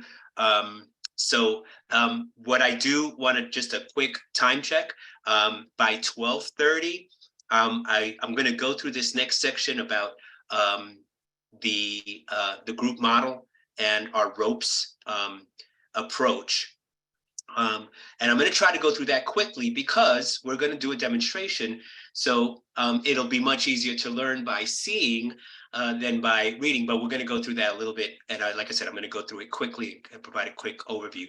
I think the last thing I left off at was section 6 is work in school. So understanding the importance of work in school and in ways that work for you, making informed decisions about school and work. So those areas do just focus on that. We provide support for, again, informed decision makings in those areas. And here, again, you could consider inviting a vocational specialist or educational counselor, or even for that matter, potential recruiters from the community around work and school. You could also integrate opportunities for role plays or work like job interviews or resume writing into that section. And again, these are ways that you can add to what's in the workbook. And then section 7 is just wrap up, checking on your progress in the key program, deciding next steps, endings, and new beginnings. So you can also do presentation of certificates and thinking about next steps. And then also culminating activities. You can build this in if you'd like: celebrations, final affirmations, certificates, and as much as possible, of course, trying to have fun with the ending. So, lastly, I want to go into the core clinical competencies utilized in evidence-based practices. And this is the thing. I mean, we have the workbook, we have the facilitator guide. We hope those are useful. Well, the workbook kind of drives the intervention, and the workbook provides some additional things. But this is just a little cartoon sort of illustrating the importance of manuals. I have many of them on my bookcase, but here you see I'm back from a training, and he says, I got a bag, a big binder. And the training is already forgotten, but the binder will last forever, a living monument to temporary knowledge. Right? And again, I don't know about you folks, but I have many binders and manuals around here that I've used in the past and I've gotten training in. Some I may go back and reference every once in a while, but few do I use beginning to end. So we do have that 2-page laminate in your handouts. It's just kind of a quick reference guide to what you need to do or what you need to know about running groups that we feel is helpful enough. And then we're going to go into the ropes model very quickly. And this is the 2-page laminate. Again, just a reminder of our group process, conducting a key group. And then I'm going to be going over ropes in a moment, and some of the other core competencies that we talk about throughout, including engagement best practices, educational teaching approaches, cognitive behavioral techniques, and group skills. Things to keep in mind. We kind of feel that all that you need to know around key and the process of running key and all of those are kind of summarized in this 2-page laminate for you to be able to look at when you think about running a group. And then I also want to talk a little bit about breathing life into a key. So again, we're going to be looking at, in many ways, thinking about moving away from the workbook model and other ways of providing information and engaging young people in the process. So I say that because the workbook is helpful. It is complementary to the group process. And there are ways in which you can spice up the learning. Again, throughout the sessions, you could always do smaller group discussions, dyads and triads learning, pairs and shares. As I mentioned earlier, guest speakers. You could also think about peer leadership and having members of the group, not necessarily a youth peer advocate, although again, we highly encourage you to work possibly with a youth peer advocate if you have one in your organization, or you want to develop one. Again, if you want to have a discussion with someone, Amber is always available to consult with folks about hiring and identifying youth peers to be a part of your organization. But peer leadership from the group, having members of the group co-lead sessions, you could always do that. Audio visual aids and web resources, again, they're not in the manual, but if there is a way that you can think of that brings up issues on a particular topic and you want to bring in YouTube video that's appropriate, or a TED Talk, or whatever it is that might be appropriate. TED Talks might not be appropriate. Actually, I don't want to rule that out. But any kind of audio visual aids and resources, you can add that. And then, as I mentioned before, there's supplemental materials in the facilitator guide and elsewhere. And then also, you can also think about games and creative learning activities to spice up the workbook and the learning. Very quickly, for those folks out there, so let me ask you all, what are some of the challenges you face in running groups with young people? What are some of the things that happen when you go to run groups with young people?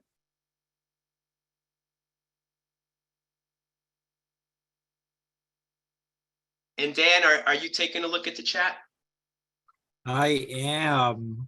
I think people are processing your question at the moment. Yes, totally. And it takes time to type. Disengagement is a challenge faced in running groups.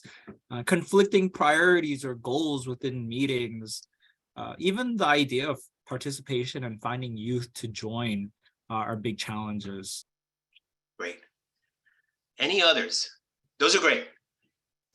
And I think the engagement part, again, is understandable as much as possible. You know, we sometimes need to do to increase engagement, but oftentimes, right, especially when you're running a group like Key that gets kind of more psychoeducational, it's, again, pulling young people in and getting their views. But yes, engagement can be difficult. Someone also noted young people sometimes compete with one another or do not want to contribute to conversations. Yeah. And again, going back to what we mentioned earlier about the ground rules being important, and sort of creating a space where young people can feel safe in having discussions, because from my perspective, the competing with each other can oftentimes be a sign of not feeling safe, right? So again, that's why early on creating that safe space to have conversations is critical. Someone also noted the idea of clarifying terms, because each generation uses words differently. And this is the thing. So good question. You don't do the clarifying. You let them do the clarifying. That's a great example of what we mean. And that is what increases. The question should always be, when we're talking about friends, what does that mean to you? I saw one of the questions or one of the comments in the chat earlier being about that. That should always be the approach, right? That is that's not only, you know, engaging, right? Getting their views on the topic, but also culturally appropriate, right? What does friendship mean to you? That could have different meanings depending on where you live, where you grew up, but also your cultural background and all those kinds of questions. So yes, that should always be, and we should not be doing the clarifying. They should be doing the clarifying from an individual perspective. But I'm glad you raised it. Any others, Dan? Yeah, I would also note that this is also why it's so important for youth peer advocates to be part of these groups, right? Someone also posted anxiety about participating in groups is also a challenge. Great. Yeah, and then All finally, civil roles, citizenship, and voting, etc., can be challenges to participating. Wait, what were those? What were civil roles, citizenship, and voting? Yeah. That sort of also feeling like you have agency, and all those kinds of things can be important. So a few things, and I'm going to move on. Conducting purposeful and effective groups is challenging. And these are some of the things that can happen in groups. And again, you know, there's the meandering group, right? Sometimes we start groups and there might be a support group, and I'm not down putting down support groups, but sometimes they can kind of meander. Sometimes it's not clear. As I mentioned before, as a social work supervisor, I've had social work students come up to me and say, yeah, I was told to do this group, and I was just put in there, and I have, you know, a group of people, and I was just told to talk.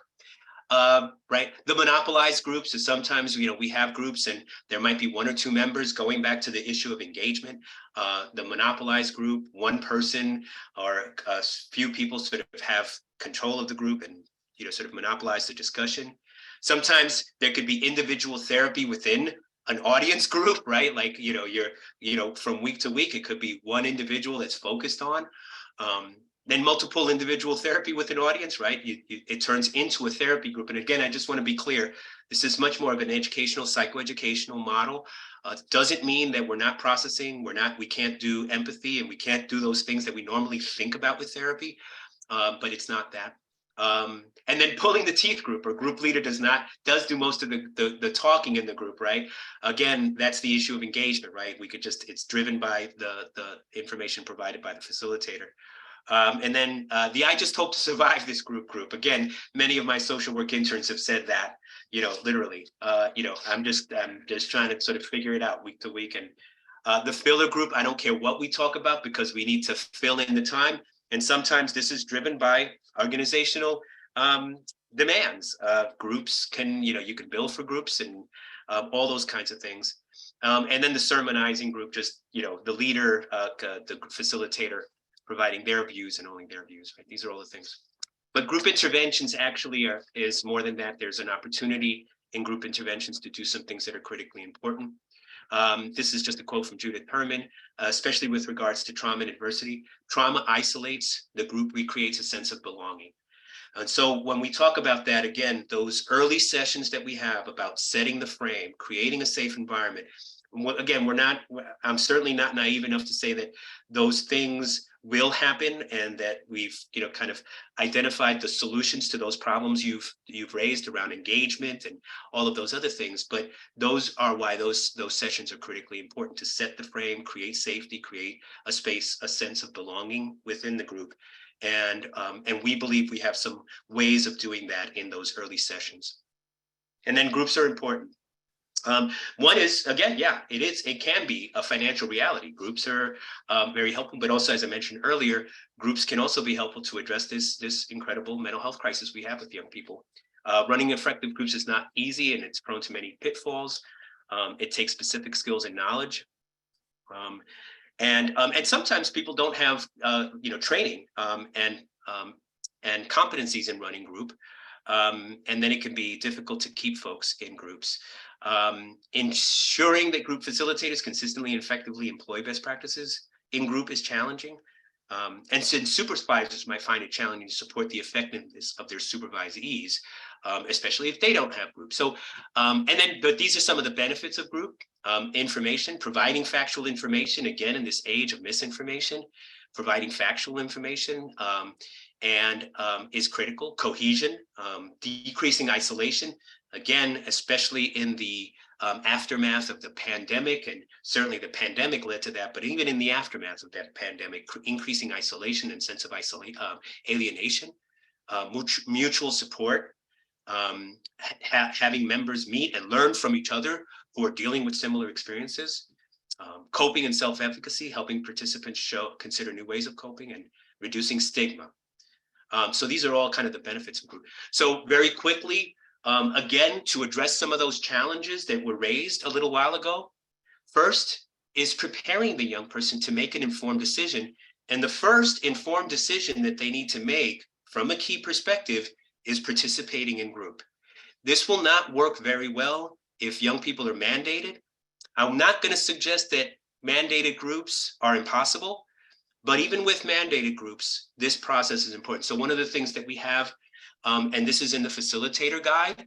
If you open up the facilitator guide, you can take a look at this. We actually have a pre-group interview kind of protocol that allows you to engage the young person in a discussion about their choice to participate in the group in the first place. Who informs and engages the client. It includes that, when, where, and how. It explores the client's felt need and alignment with the key workbook, and giving them a heads up about what key is, what their expressed goals might be. And we also have a brochure, as I mentioned earlier. You could hand out and review the brochure if you want.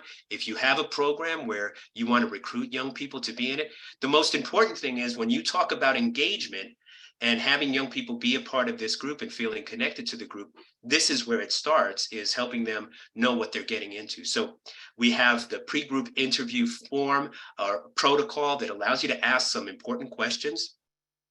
And then again, giving them the opportunity to decide whether they want to participate in the group at all. So these are some of the things, and the pre-group interview in the facilitator guide hopefully is a fairly clear kind of protocol of the questions that you want to ask, ultimately ending in the decision, would you like to do this? And to some degree, you could also have it, even though we recommend a closed group, you may have give young people the opportunity to test it out and see and join a session at the beginning and see if it's right for them or not.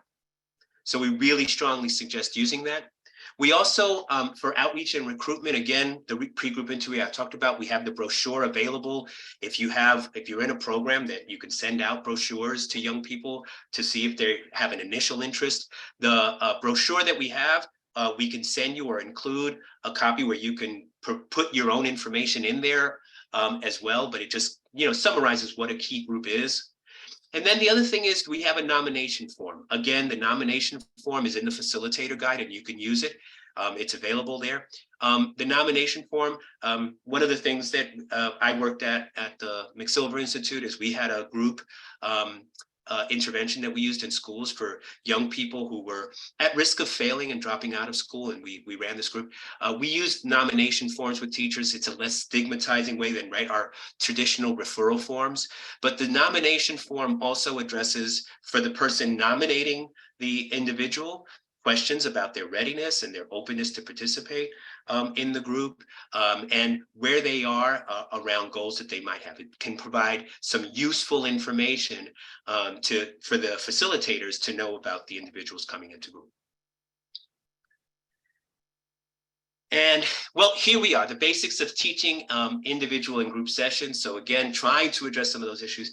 So we have in key, we propose the multiphasic, temporally sequential, tripartite group pedagogical process, also known as MPT, STPGPP. Okay, and that is our very fancy way of saying very simply that there are 3 elements to a group. There is a beginning, a middle, and an end. In the review of the material on ropes, from our perspective, the beginning, our ropes acronym refers to review and overview. That is your beginning. Review from the previous week, what went on the previous week, what kind of came out, checking in with folks to see if they've done anything or followed through on anything. And there's an overview of the new topic. So an overview of what's happening, what we're going to be discussing in the next week. There's a presentation. The presentation is in many ways a show. The presentation has information, critical information on the topic of the week, of the session. And there, as I said, there may also be a show. And as I mentioned earlier, this is where you can spice it up. If you have, again, cool YouTube videos to include in there, you could show that. But there's the presentation of information. And then there's the exercise. There could be an exercise, a do. And the other do that's built in is the do is kind of thinking about next steps and action planning. So there's also, and the do, I should say, can also include some of those self-inventories that we have throughout. So the do might be filling out a strengths inventory or something like that that's included in the session. And then there's a summary. What came up? What were some important themes that came up? Some important information that came up during the course, the perspective of young people. And again, that overview, going back to the overview, that's where you get young people's perspective on the topic of the week. And so critical. Again, just to review, the beginning is designed to have some continuity and follow-up from previous sessions. Someone mentioned engagement earlier so it's engagement, orientation, and motivation about the current topic. Very simply, what that means is when we talk about X, what does that bring up for you? When we talk about friends, what does that mean to you? And also the other critical question always is, again, because we're focused on decision-making, how do friends impact your decision-making? It promotes involvement and we can acknowledge strengths. So again, the 5 steps in that beginning: review important information from the previous session, review action steps, if anyone took, gauge participants' knowledge and expertise, and the importance of the topic, and an overview of the agenda. And the middle, as I said earlier, tell, show, do. It could be, important information, personalized worksheets, and then the exercises that might be in there. And again, always, a twist on homework. Nothing is assigned, nothing is required. It is their personal choice to use or engage with the workbook or the activities that are in there. And then this is just, again, in every session, we end with action steps. So what, if this session brought something up for you that can help you make progress on your goals, what are the things that you plan to do to continue your learning on this topic, rereading the session, getting more information on, discussing the topic with a counselor, a therapist, or a doctor, discussing with another member, family, peer, whatever it may be. And then this session made me think of a goal, and then there's opportunities to fill out what that goal might look like. And then the ending is, again, just a summary. But that summary also is a quick review of the materials, what's helpful, what's personally meaningful, but also affirming any kind of statements. Again, going back to motivational interviewing, anything anyone says that's kind of moving in the direction towards change, deeper understanding, all of those things, you affirm it, you reinforce it liberally. And this is critically important because it reinforces learning and assesses participants' understandings and gathers important feedback from others. So, as I mentioned, with all of that said, we are going to demonstrate a key session. And so, as I mentioned earlier, Dan and Amber are going to be joining me in this. And so this is where I'd like to sort of reach out to anyone who wants to volunteer. I'm looking for about 4 or 5 folks who are willing to volunteer. Not forced at all, but I saw that we do have a few other youth peer advocates in the training. And if you are open to volunteering, we would love to have you, if only because this might turn into more of a real play rather than a role play. Who would like to join us as and we will say we're going to give a little preference to youth peer advocates.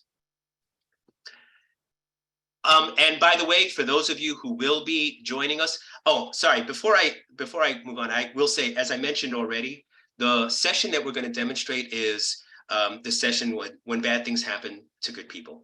So just as a heads up, if it has an impact on your decision to volunteer and participate, that's what we're going to be talking about. So, and actually we model this, I'm modeling now what we do in the workbook, which is a self-care alert. If you're comfortable being in a session that talks about trauma and adversity, please volunteer as well. If you're not, of course,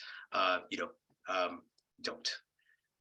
So as I mentioned, yes, the previous session, and what I'm going to do is share my screen once again. Sorry, actually.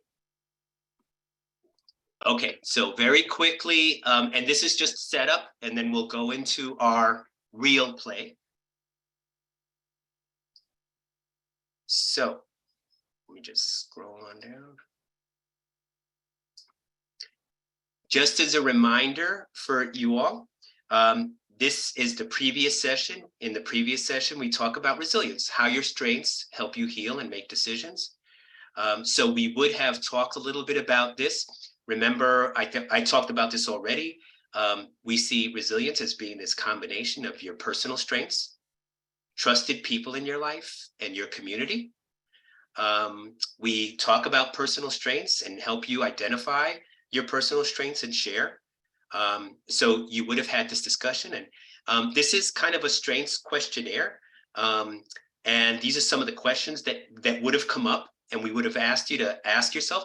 And as you can see here, this is kind of a typical self-check, a strength you have, an example of what that might look like. And then this is a strength of mine, or this is a strength I want to work on.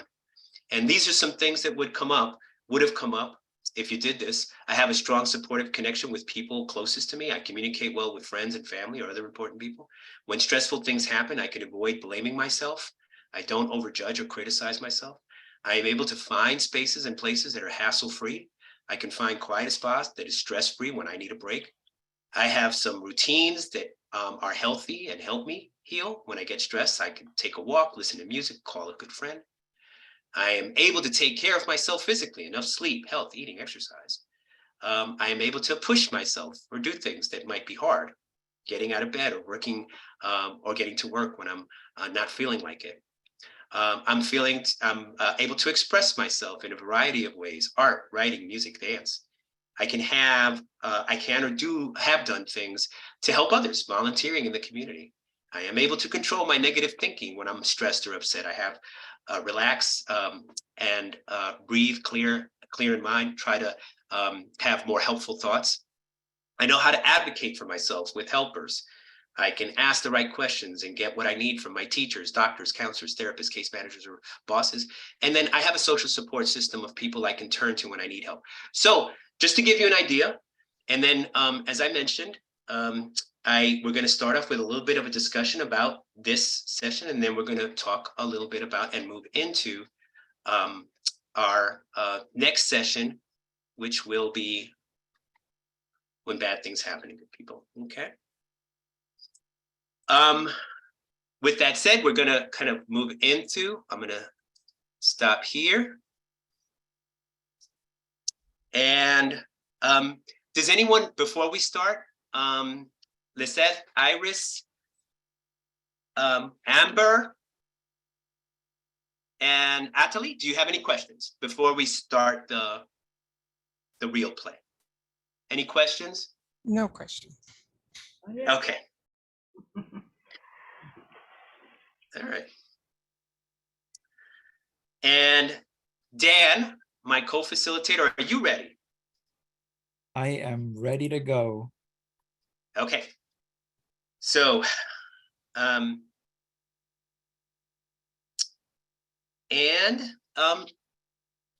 action. Okay. So, welcome back, everybody. Here we are again for our key group. How's everybody doing this week? How are you all feeling this week? What are you coming in with? Anybody want to share how they're doing right now? I'm feeling tired.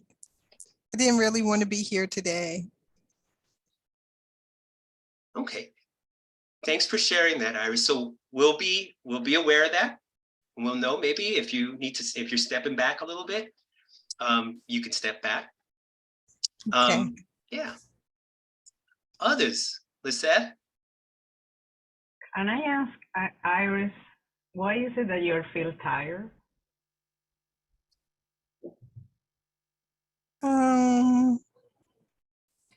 Guess I didn't sleep well yesterday. Oh, okay. A lot of work. Many things to do during the day. No. No? Okay. I was just curious. Okay. And how are you doing, Lisette? I'm fine. I'm fine. I had a little bit of discussion with a friend, but it's okay. Okay. All right. And Athalie and Amber, how are you all doing today? Yeah, I'm doing pretty good. It wasn't a very, eventful week or anything. So, yeah. Okay. All right. And Amber? Well, I've been having a tough couple of weeks, actually, just making decisions about what my future might look like. And I'm at the key group to sort of explore some ideas about what I should do for the future. Well, and as you know, Amber, that's what we're working on every week. So it's good that you're sort of thinking a little bit about that, and we're going to talk a little bit about that today. So I'm going to just share my screen and bring up our workbook.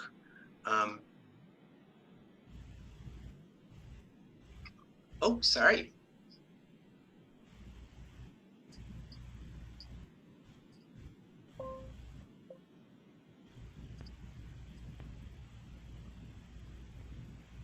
Okay. And then just to check in with everyone. So Amber, I know, just a reminder, and if you want to have your workbooks open, you can. But just a quick check-in. I know I just already did that, but I just want to ask, And Iris, I know you mentioned you're feeling a little tired, so you might want to step back. Does anyone need any support to get ready for group today? To be here and present, or to feel safe? It's okay. Anyone? Yeah. And Iris, like I said, we'll kind of respect your kind of stepping back if you need to, or when you're ready to feel more like you're more ready to do some work, let us know. I'm okay. I'm here. Okay. Does anyone need anything to be kind of ready to be here and participate today?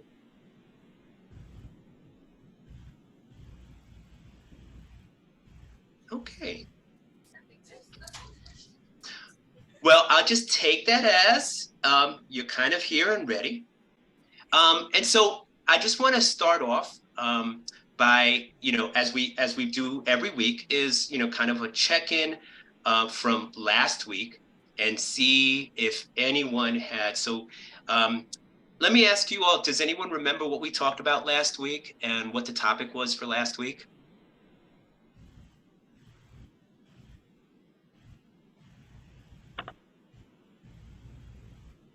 Was it resilience? Yeah. Thank you. Thank you, Amber. Yeah, we talked about resilience.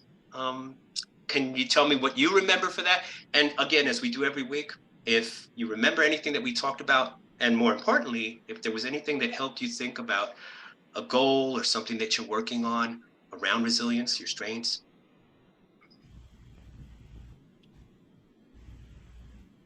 Well, what I took from last week, talking about resilience, is more about the things we do that makes us resilient, because we are all resilient in a way. And so there are different ways that we can be resilient. And the list that you mentioned last week was sort of important in realizing that resilience looks differently for everyone.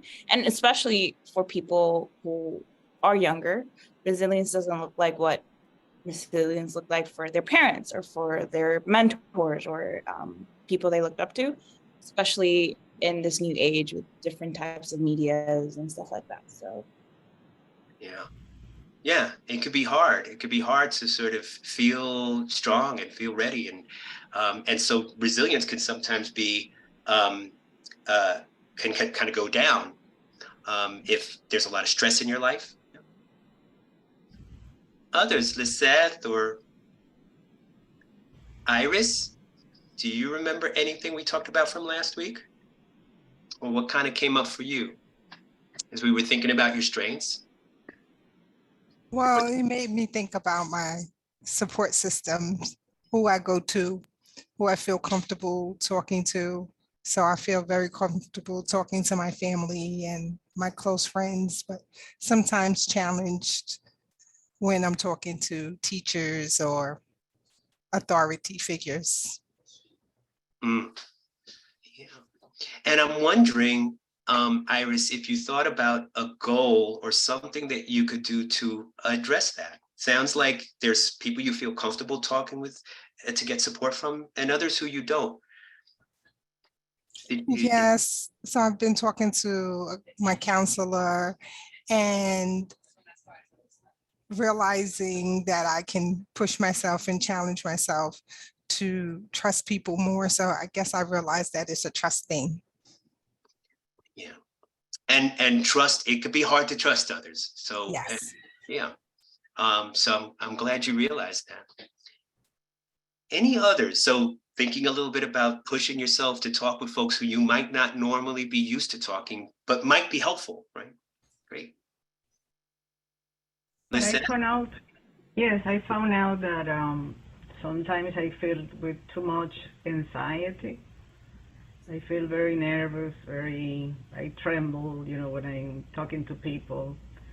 So when we talked last week, helped me to find out that I am not alone. There's a lot of people feeling like that, Yeah. And so I'm trying, when I meet new people, to at least ask one question about them, to see if Ah, that pushed me yeah, to feel less anxious. yeah. And I'm curious, Lisette, where did you come up with that as a way of dealing with that anxiety? One thing that I read, a book that I read. Ah, okay. All right. Mhm. Well, I great. like that. I like what Lisette said. I'm going to try that. Ask questions when I Yeah, feel uncomfortable. Ask somebody a question so I'm not thinking about what I'm feeling and what I'm going through. When I'm in the room with other people I don't know, I'm going to ask some questions. Thank you, Lisette. yeah. You're very Yeah, and welcome. yeah, and I think sometimes that anxiety could be because we're afraid what we're going to be asked, or we're afraid of what we're going to be put on the spot about something. But asking someone else a question kind of shifts that a little bit. So that's a great strategy. Great. Anything else that came up from last week for anyone?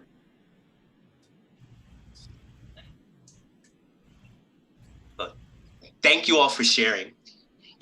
Before we start to talk about, so last week we talked about resilience, but this week we're going to talk about a tough topic. And I want to sort of give the heads up that so this week, I'm bringing up, hold on 1 second. Let me just sort of bring this up. And so this week's topic is when bad things happen to good people, understanding how stress impacts decisions. I say that because we're going to talk a little bit today about some topics that might be a little bit difficult to talk about, things that might have happened to you that still impact you today. Iris and Lisette thinking about things that may have happened to you that make you nervous and have kind of contribute to that feeling of nervousness around others when you first meet them. So before we start, though, I just want to say, like we have here in the workbook, this discussion that we're going to have today is going to be about trauma and something that we called ACEs. And we're going to talk a little bit more about what that means in a little while. But this can bring up uncomfortable memories or emotions for you as we talk about these things. If you feel that at any time, it's understandable. It's okay. And it's completely natural that thinking about things that might have happened to you in the past. So what we want to do is, if you do need to take a break anytime today, or if something comes up and you need a break, first, as I said, understand that's understandable and normal, but also that if you need to take a break and step away, we would totally understand. So, but before we talk about this, let's just get centered real quick. And like we have here, let's just get real, like just to relax ourselves. And to get ourselves in a place where we're able to talk about difficult things. Very simply, let's just do some breathing. I know we've done this before as well, but just some quick breathing. Let's just take 5 deep breaths, and let's just practice breathing in, holding it for a quick second, and breathing out. And let's do that like 4 times. Okay, ready? On 3. 1, 2, 3. In, deep. Hold, and release. Out. One more time. Take a deep breath in. Hold. And release. One more time. Take a deep breath in.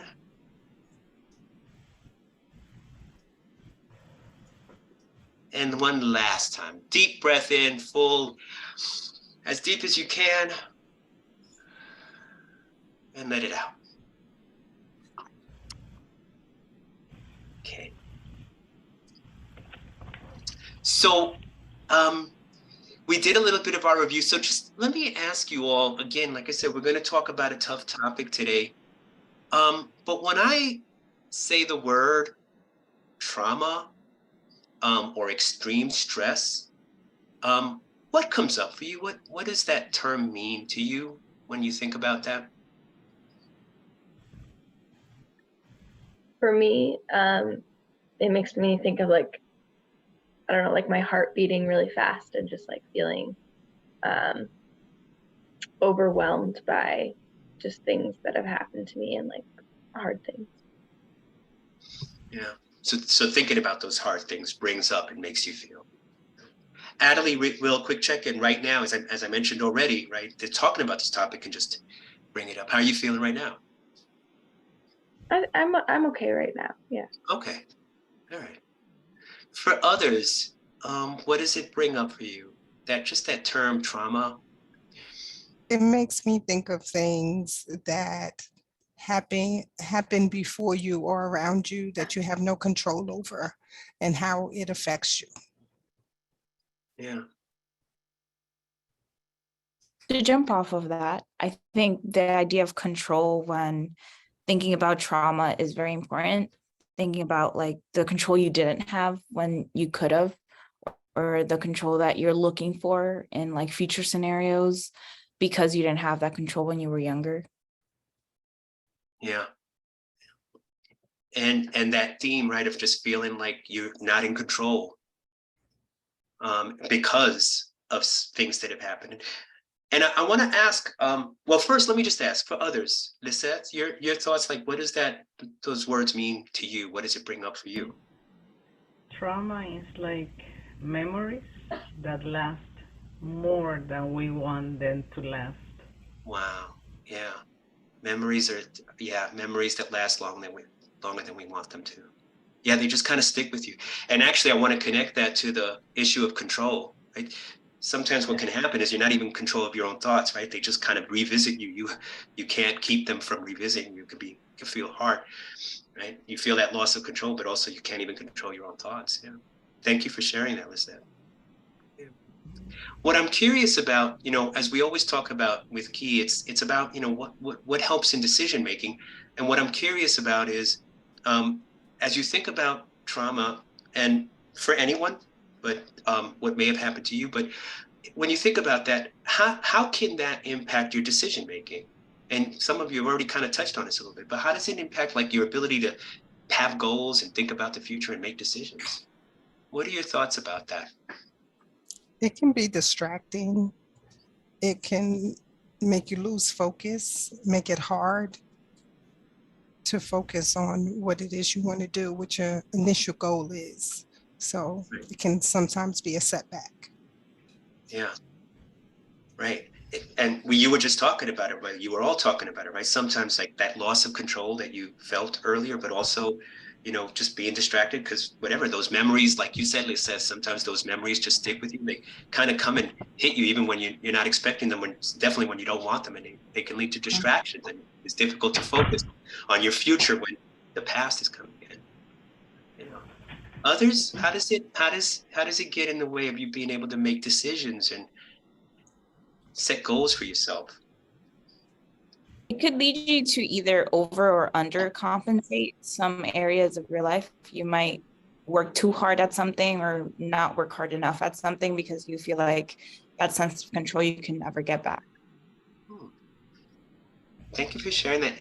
Amber, can you give me an example? What do you mean by that? Well,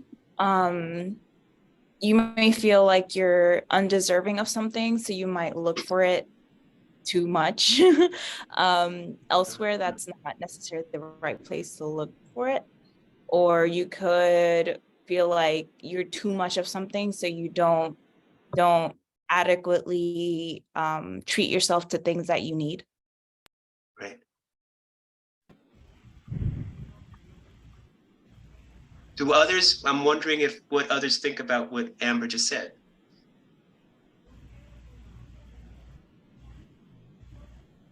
It makes sense.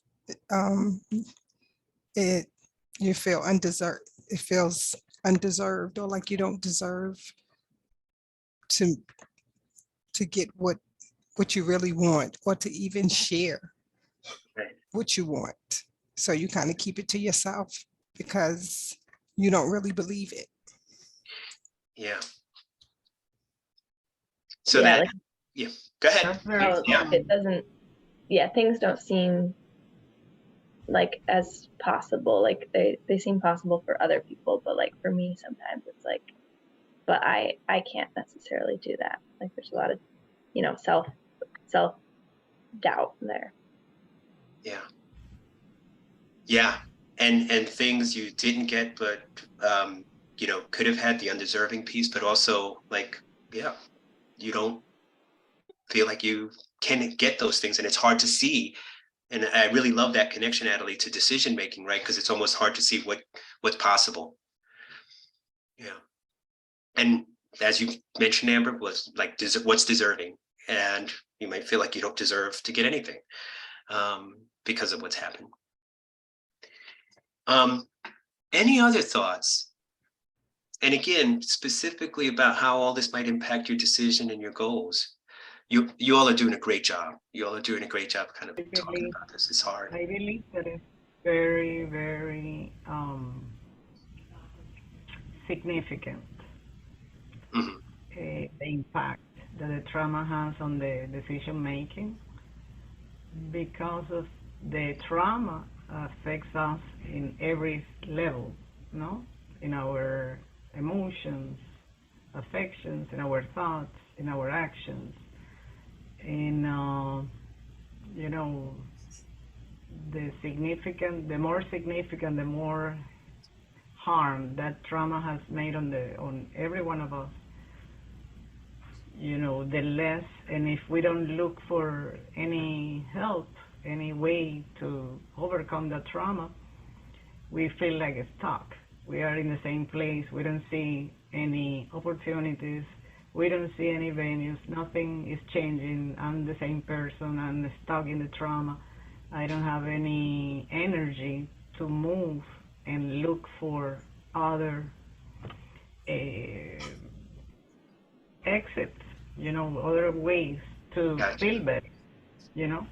So that's the point that usually, you know, if we don't realize that we need to overcome the trauma, is a situation, it's a challenge, it's a bad experience that we have. But if we don't look for the way to come out of that, we will feel stuck in the same place. Like that happened 20 years ago, and I feel like I am the same person as 20 years ago. Right. You know, and I am in the same position. Yeah. And Lisette, I think that's a great point, right? Like you get stuck. And I think it's a good way of kind of summarizing what a lot of you have been saying. It's like when you have that, it's difficult to move ahead because you feel like you're stuck in the same place and constantly dealing with it. So I want to... At a crossroad. What's that? I said, oh, like you're stuck at a crossroad in the middle and don't know which way to go. And so you just stand there. Yeah. Yeah. Yeah. And you have no, you get lost. You can get lost and stuck, and you don't know where you want to go and which direction to take. Yeah.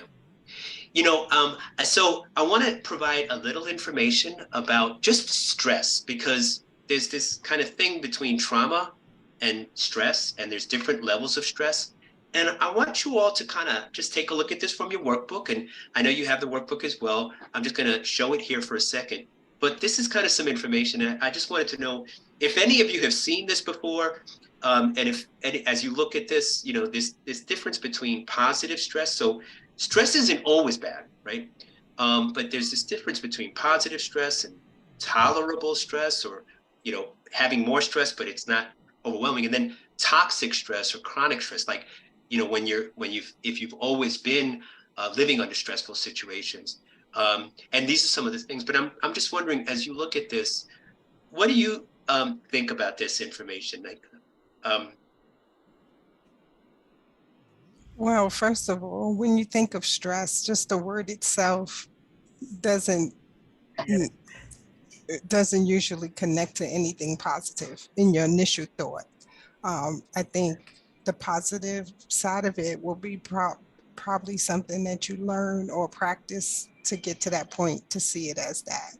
But most oftentimes, when I think of stress, it's overwhelm, it's past your breaking point, or at your breaking point sometimes. right, at or past. So that's the initial thought. Yeah, Iris, it's like when you think about tolerable stress or toxic stress, that's at or beyond your breaking point. I just want to highlight here, when we talk about positive stress, and we said there is a way, you know, the body kind of responds to stress, but even things like studying for a big test or preparing for a job interview, or even exercising, these are ways. And what I mean by that is those can be stressful situations, Iris, I think you said it earlier, right? Sometimes, talking to everyone, or maybe Lisette, you talked about it. I can't remember, but you talked about like talking to someone. No, Lisette, it was you, right? I'm kind of pushing myself to ask questions but when you're in those situations with someone who might feel like you have a little power over you, or might be someone that you feel uncomfortable with, right? It could be more higher stress, but anyone who's in those situations might feel some stress, right? When you're preparing for a job interview or something like that, you need that. You need that to push you to move ahead. But sometimes I think, as you said, Iris, when it's too much and at or beyond your breaking point, that's where it becomes kind of shuts you down and gets in the way. Amber, Adelie, any other thoughts about this?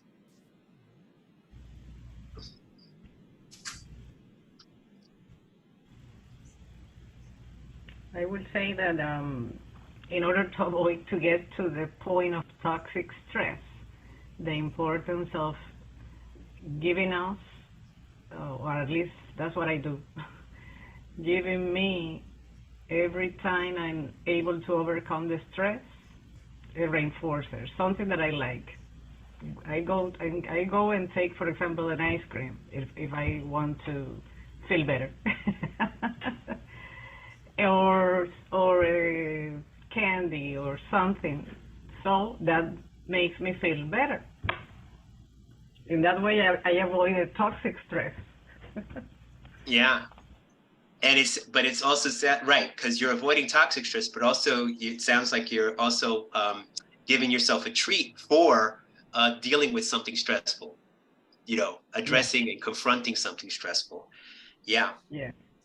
And that's a really good way of thinking about why this topic can be so important, right? Sometimes we have to learn how to push ourselves to deal with stressful situations, to keep it positive stress, but not, where it's at or beyond our breaking point, like Iris said, right? To bring that temperature down. Okay. So I'm gonna move on. The other thing I just really want to kind of talk a little bit about is, so earlier I mentioned this word called ACEs. I don't know if you know about it, but there's some information here. And can I ask someone to just kind of share a little bit or read a little bit of the "Did you know?" this key information? Who is anybody out there who'd like to read it for the rest of us? I can read it. Thanks, okay, Anne. how many points do you want me to read? How many points would you read? Well, just the first three. Okay, got it. Many people, young and old, have experienced very upsetting, stressful events and conditions in life throughout no fault of their own. We sometimes refer to the experiences as adverse childhood events, or ACEs, trauma or toxic stress. Some of those experiences can affect a person's physical and emotional health for a long time. Okay. Does anyone want to pick up where Amber left off? Yeah. Go ahead. People who have experienced trauma often don't want to think or talk about it because it means remembering painful memories. That's understandable. People can cope with trauma in healthy, for example, talking to someone, taking care of themselves, or unhealthy ways, for example, using drugs to feel less pain or escape ways. Some people might be very aware of how trauma has affected them, and others might not be. Thank you. Thank you, Lisette. So very quickly, I just want to get your thoughts of those kind of points that were made there. Do any of those kind of points make you come up for you, that they kind of are points that you didn't realize, or you learned something new?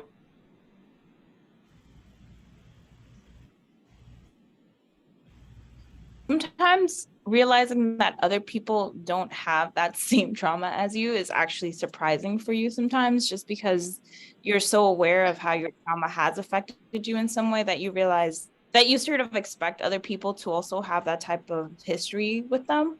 But then you realize it's not really true. And everyone's experience is different, but at the same time, there are some experiences you may have that other people don't. And going throughout life is sort of navigating how much you want to share with somebody, because you realize that they might not have the same experience. And because they might not have that same experience, you might need to go about divulging information differently because of that. Yeah. And that can make it real tough. I mean, that's sometimes, again, because these events are so extreme and horrible, it does make it difficult to talk about them. We oftentimes don't want to talk about these things. People might not, it's not something you bring up in conversation, but even if you do have common experiences, your experiences might be very different from others. Yeah, it can make it difficult to talk about these things. Thank you. All right, I am going to, in the interest of time, call scene. I want to stop here because I realize that we have 20 minutes. We wanted to take this out a little bit just to give a sense of introduction to the topic. But I do want to make sure that we have enough time to bring up questions and get feedback from the larger group. So very quickly, but first, actually, before I do that, Dan, can you just, because we're gonna skip back to scene. I wanted to know if you could demonstrate a summary of some of the things that you've heard. By the way, just for all of us co-facilitating, right? This is the power of co-facilitation, because your co-facilitator can kind of keep track of what's been said. So back to scene, but I'm just curious, Dan, quickly summary. All right, so we're skipping the E, right, of ropes, the exercise of ropes. So we're doing, excuse me, the summary in ropes now. You know, and one of the things we've really started out with was this understanding of resilience and the way that our strengths really enter our lives when those strengths sometimes get really challenged. And the strengths are really challenged during these moments when we have stress and extreme trauma. And a lot of people really shared how bodily reactions, overwhelming feelings, loss of control have a lot to do with when we experience those challenges. And at the same time, we are starting to recognize that there are different types of stress, right? And when we understand those different types of stress and how often they impact us, how often they impact other people, and how differently they impact all of us, we can then better navigate the decisions we have in life to be able to have better conversations with people, to be able to understand how we deal with things, to be able to understand how we want to react in school and workplace situations. And so it was really nice to hear everyone just share the way that they've thought about stress, and even the way that learning about stress in new ways can be really helpful. Yeah, and I really appreciate how all of you talked about how it can make you stuck. But then some of the things, I know they said some of the things that you try to do to unstick yourself, right? And try to kind of push yourself to address that stress that goes on in your life. And that's the kind of thing. And so we're going to be talking more over the next couple of weeks around how you deal with that. But sometimes it's important to just address it and kind of talk a little bit about how stress and trauma impact us. And then over the next few weeks, we're going to be talking about ways of dealing with that and coping with that. But I really appreciate you all sharing. And thank you. So first, just really quick, if you want to kind of use do we have the reaction button? If you have a reaction, please just send out shout outs. Thank you so much to our volunteers, Lisette, Iris, Athalie, Amber. Thank you so much for volunteering and putting yourselves out there. And I want to switch back now to the larger group and see if there are any questions. As Dan mentioned, I kind of skipped over the exercise. In this particular section, the exercise would have been very quickly. Let me just share with you. And of course, you all have it. There's a little bit more of a discussion. Oh, by the way, so this is something that we included in here as a way of coping with stress. Apologies that I didn't get to this, but very quickly in this section, we talk about, many of you may be familiar with this, the hand model of the brain. And so this would have been more information that we give. And so the hand model of the brain, very quickly, is this way of helping people understand brain development and how stress impacts the brain. And so very simply, and I've seen this taught to young children, youth, and adults, but very quickly, for those of you who may not be so familiar with the hand model of the brain, basically, when you kind of fold your thumb into the palm of your hand and your forefingers over the thumb, this is kind of like what the brain looks like. And so what we know is that the thumb is kind of the emotional part of your brain. So when you're under stress, the emotional part of your brain kind of triggers if it's something anxiety producing. And if I was doing the role play, I would kind of talk about Lisette and Lisette talking about how stressful situations and how that can bring up that anxiety and that fear.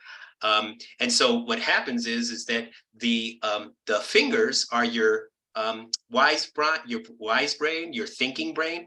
And what happens when you're under stressful situations is that your thinking brain you flip your lid and your thinking brain is kind of goes offline and you're not able to make decisions. And so all of you talked so well about how this happens. And sometimes it's good just to understand how it works. When you're working totally out of emotions, it's difficult to make decisions and think about your future and all of those kinds of things. And so this is a good way of thinking about it and understanding it for yourself. And I've also seen people use this as a way of kind of seeing where they are with regards to their stress. So sometimes young children will say, well, I'm kind of here with regards to my stress. I'm stressed out and I don't know what I'm going to do next. And then here is just completely out of control. So that's what we would have done. And then we would have this kind of ACEs questionnaire in here.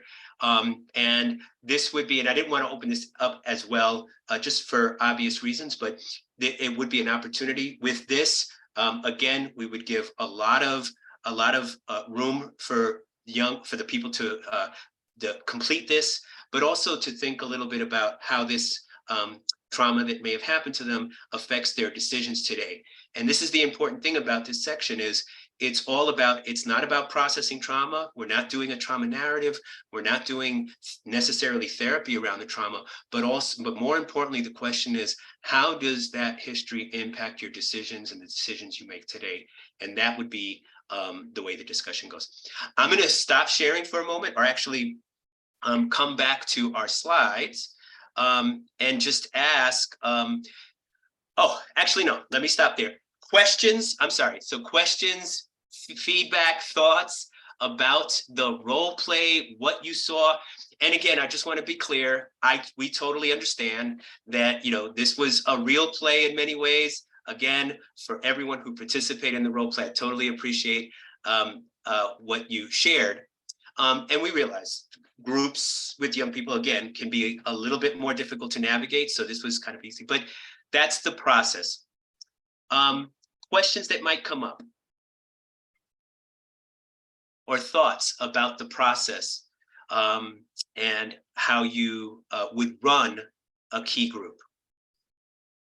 We gave a basic review of the previous week, an overview of the session, providing some information, having some discussion. As we mentioned, we skipped the exercise, we did a summary, and we're thinking about the next steps. And then, of course, here we go. I like the breathe. Oh, thank you, Kendall. Yeah, I like the breathing exercise, and people's trauma was not belittled or invalidated. Thank you, Kendall. That's the story, right? Just starting off. The other thing about the way we tried to design this is starting off, right? You don't want to start off with a discussion about what's your trauma, it started off more as a broad discussion about what do these terms bring up for you. So we're not pushing folks necessarily to share their own trauma. I almost got close to that with Amber a little bit, pushing a little bit about what she meant when she talked about how certain things happened, but she handled it well. Others, Elaine says the group by age level. I'm sorry, just to go back to Kendall's remarks, again, in a section like this, it's important to set up that safety and acknowledge that this could be a difficult discussion. Elaine says the group by age level, older group versus younger group. Elaine, can you clarify what's the question there? How you might do this with younger? So, yeah, okay, thank you, Elaine. Yeah, and again, as I mentioned before, with some of this, you do have to sort of think about the developmental appropriateness of this. I think, again, because we're talking about transition age youth, 16 and over, I think the discussion you saw was, of course, kind of based on the developmental level of all of our participants. So obviously there was a lot of feedback there. But you would have to, kind of monitor it. And I think, and as I mentioned before, especially with this section, with the hand model of the brain, I've seen that even used with children as young as 6-year-olds who are able to sort of understand that and kind of use that as in some ways as a kind of temperature check. We oftentimes use temperature checks with young people. So that can be used. But the discussion about stress, again, just to be clear, we don't have to use the T word all the time or stress the T word. But if we're talking trauma, but we're talking about stress, even young people can relate to and understand the impact of stress in their lives. Can this be adapted to what? Yes. Thank you for answering, Amber. Yes. Yeah, I mean, absolutely. This could be, as we mentioned earlier, we think the value of it is much higher when you're in groups because of what you saw just now. People seeing hearing others at least talk about the topic and seeing the impact. So that's the power of groups, right? I'm not alone. I'm not the only one who kind of goes through this and experiences this. I think it was wonderful to see, Iris and Liseth talking about stress and how it impacts them, but also alluding to trauma. And I think everyone, the athlete and Amber. But yes, this could be used for individuals. Up to you.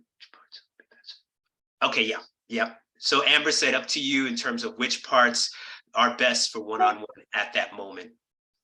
I think Elaine has a good point about maturity level of the group. If you want to talk on that, James. Yes. Yeah, and again, this is a great example of why the pre-group interview is so critically important, because if you know that coming in, then you can adjust the language and the way you approach it. But you're absolutely right, Elaine, that maturity level, hopefully your pre-group interview will give you some sense of that, and just generally, by the discussion. So hopefully, and obviously the pre-group interview doesn't include an assessment of developmental level, but I think you can get a better sense of who's coming in, what they're coming in with, their maturity level, and their ability to have discussions about group and even make decisions about. So that's why the pre-group interview becomes so important. And then we assume, and I realize this might be a big assumption, but that you can kind of adapt things developmentally depending, and at the very least, knowing who's in your group. So for example, when I asked someone to read some of the points and do some of the reading for that, obviously, you'd have to be developmentally aware for someone who might have, aside from the maturity level, issues around reading levels and all those kinds of things. Jim, I think there is like just a general question that I've observed in the chat box, just about how we want to decide on who joins the group. Can it be like male, female? Can it be mixed group? Can it be older and younger? Like what does it look like to really center a group based on a specific population within transition age youth? It's a great point. And so this is why the pre like planning process becomes important. And yes, to try to think about that with regards to how you set up. So certainly, and I don't want to just limit this. I want to be clear, kind of from a heteronormative point of view, we kind of make the assumption that mixing groups by gender might be more, but you can also think about sexual orientation, gender identity, and all of those kinds of things, and how you mix the group. So to answer the question, again, that should be your clinical judgment about what, and the maturity level. I think going back to what Elaine said about the maturity level of the individuals in group, all of those, kind of assessing those things to make sure that there's a good fit for everyone. And again, who's coming up. As I mentioned earlier, right? Certainly, a hot environment, an emotionally laden social environment with peers is going to be heightened. It could be definitely heightened if you have a mixed group. But as I said, just being clear, that mixed group can mean a lot of different things. But yes, just being mindful of that and planful of that. At the end of the day, what you want to do is have a group of people who are ready, willing, and able to some degree, to sort of move into and making important decisions. When Amber came into the group today, and she talked a little bit about resilience and thinking about, needing, or when she talked about, coming into group and wanting to make important decisions, and that's who you want, obviously. Amber was very helpful in, feeding us something, but that's what you want, is someone who's coming into the group. And again, to go back to the pre-group, the pre-interview processes, pre-group interview process is important. Others, any other questions that are coming up for folks? Generally, just your thoughts about, oh, sorry, go ahead. Yeah, someone had asked if group leaders are taking notes or recording comments just during the group being run. That's the power of co-facilitation, as I mentioned, having your co-facilitator, and you can figure out as co-facilitators, who's going to do what. You might decide, one is going to take the review and overview, the other one will do the present. Again, that's the power of the co-facilitation. And then as we did, I was kind of primarily running the group, and Dan was there kind of as support and thinking about, the other thing that Dan can do, or your co-facilitator can do, is, ensure everyone's participating, kind of monitor. Of course, in a virtual setting, this can be difficult sometimes, but monitor, nonverbal feedback, or seeing if you can pull someone in who, might be looking at participating, but then also working on the summaries and thinking about what to pull out for the summaries. I would also encourage, when thinking about having a framework for the group and developing group norms and whatnot, to really consider the role of writing and drawing and speaking, and how you all want to engage with one another right from the start, so that no one is surprised when someone starts to write something, or when someone starts to draw something during the group. So really kind of thinking about the creative aspects and the neurodiversity of learning and reflecting and sharing as we engage in all these efforts. Yeah, and actually to that point, it's a minor thing, but to Dan's point here, like we do, obviously this action steps piece that's in every session, it's obviously verbal, but we do have this piece here. Maybe you should be bigger, but use this space to express any thoughts or feelings that have come up for you during the session. And again, here, what we should be clear is we kind of encourage, if you want to do art or scribbles or whatever it is that help you kind of put what's coming up for you in this session. So this express yourself is our attempt to do that, at kind of expressing yourself in a variety of ways. We do have a question from way earlier, where you had talked about how the view of friends among youth is different than what older adults or parents might view friends. Can you clarify a little bit about what you might mean friendship is different to youth compared to older adults or parents? Again, this is where the ground up phenomenological, if I could put it in those terms, pieces. What's important is how you can process that, but I think we need to be careful about how we define that. As I mentioned earlier, in the relationship section, we do have information about, safe and unsafe relationships, healthy and unhealthy relationships. And we do have a deep discussion about friends, but the important thing is to start off with, so we do provide that information. But I think more, and I should say that because, again, as we talked about the flexibility of this model, if you think that you have a group where friends and friendship and all of those kinds of issues are critically important to start off with, you can bring that in earlier if you want. But the idea is that we start off with what's their definition? How do they define friendship? What are their beliefs about friends and friendship? And then through providing information, you can help to clarify, but you're not starting off with your definition of friendship and what that means and what healthy and unhealthy friendships might look like. If that answers your question, I'm not sure if it did, but does that make sense? We got a yes. Okay, thank you. And that's the key approach. Start with their views, their beliefs, their thoughts. And then you can provide information. But the other way around oftentimes doesn't work. I realize we're almost at time. So just a couple of really quick things. First, you're going to get a post survey today on this training. Please, please, please give us feedback and let us know what you think about today's training. We really do look at it. We really do use it. And actually doing this demonstration came out of the last training we did because we cut the demonstration short and people wanted to see it. So we hope that this demonstration was helpful, but that also came from the feedback we received previously. Second thing I want to say is all of you are going to receive a follow-up survey in about 3 to 6 months. Only to check in to see if you've been able to start a group, and we will definitely want to hear if you've been able to get one off the ground or if you're using it, whether it's individually or group using it. So please, look out for that. And then we'll definitely we may also reach out to you individually or ask folks to volunteer individually if we can reach out to you for individual feedback on how your groups or use of Key is going. Please feel free to reach out to us if you need any support in starting a group or you need any follow-up. And then I just wanted to also mention in the facilitator guide, there is, if you have a program that's looking at tracking this and assessing for fidelity, we've done learning communities on this before and use those in the facilitator guide. Those are optional to use if you want, but just ways of tracking fidelity and tracking participation and attendance and all of those, if you have a program that wants to monitor that individually. We've already done our Q&A.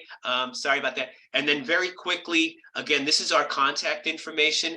The slides will be up on the site within a couple of days. All of the material you have, but they'll also be available on the site for folks to access the recording of today's training as well as the training slides. If you need to reach out for anything on the clinical side or implementing, please reach out to me. That's my email address. Of upcoming webinars that I wanted to announce. And they're there, Invitation to Change training on June 21st and supporting transgender youth in New York State on June 27th. But thank you all for participating, for your time. I want to thank Atali, Iris, Lisette, Amber for being our volunteer group members, and all of you for participating. Again, reach out to us if you have any questions. Thank you all for your participation today. And again, good luck with using this and implementing this, and we look forward to hearing from you all.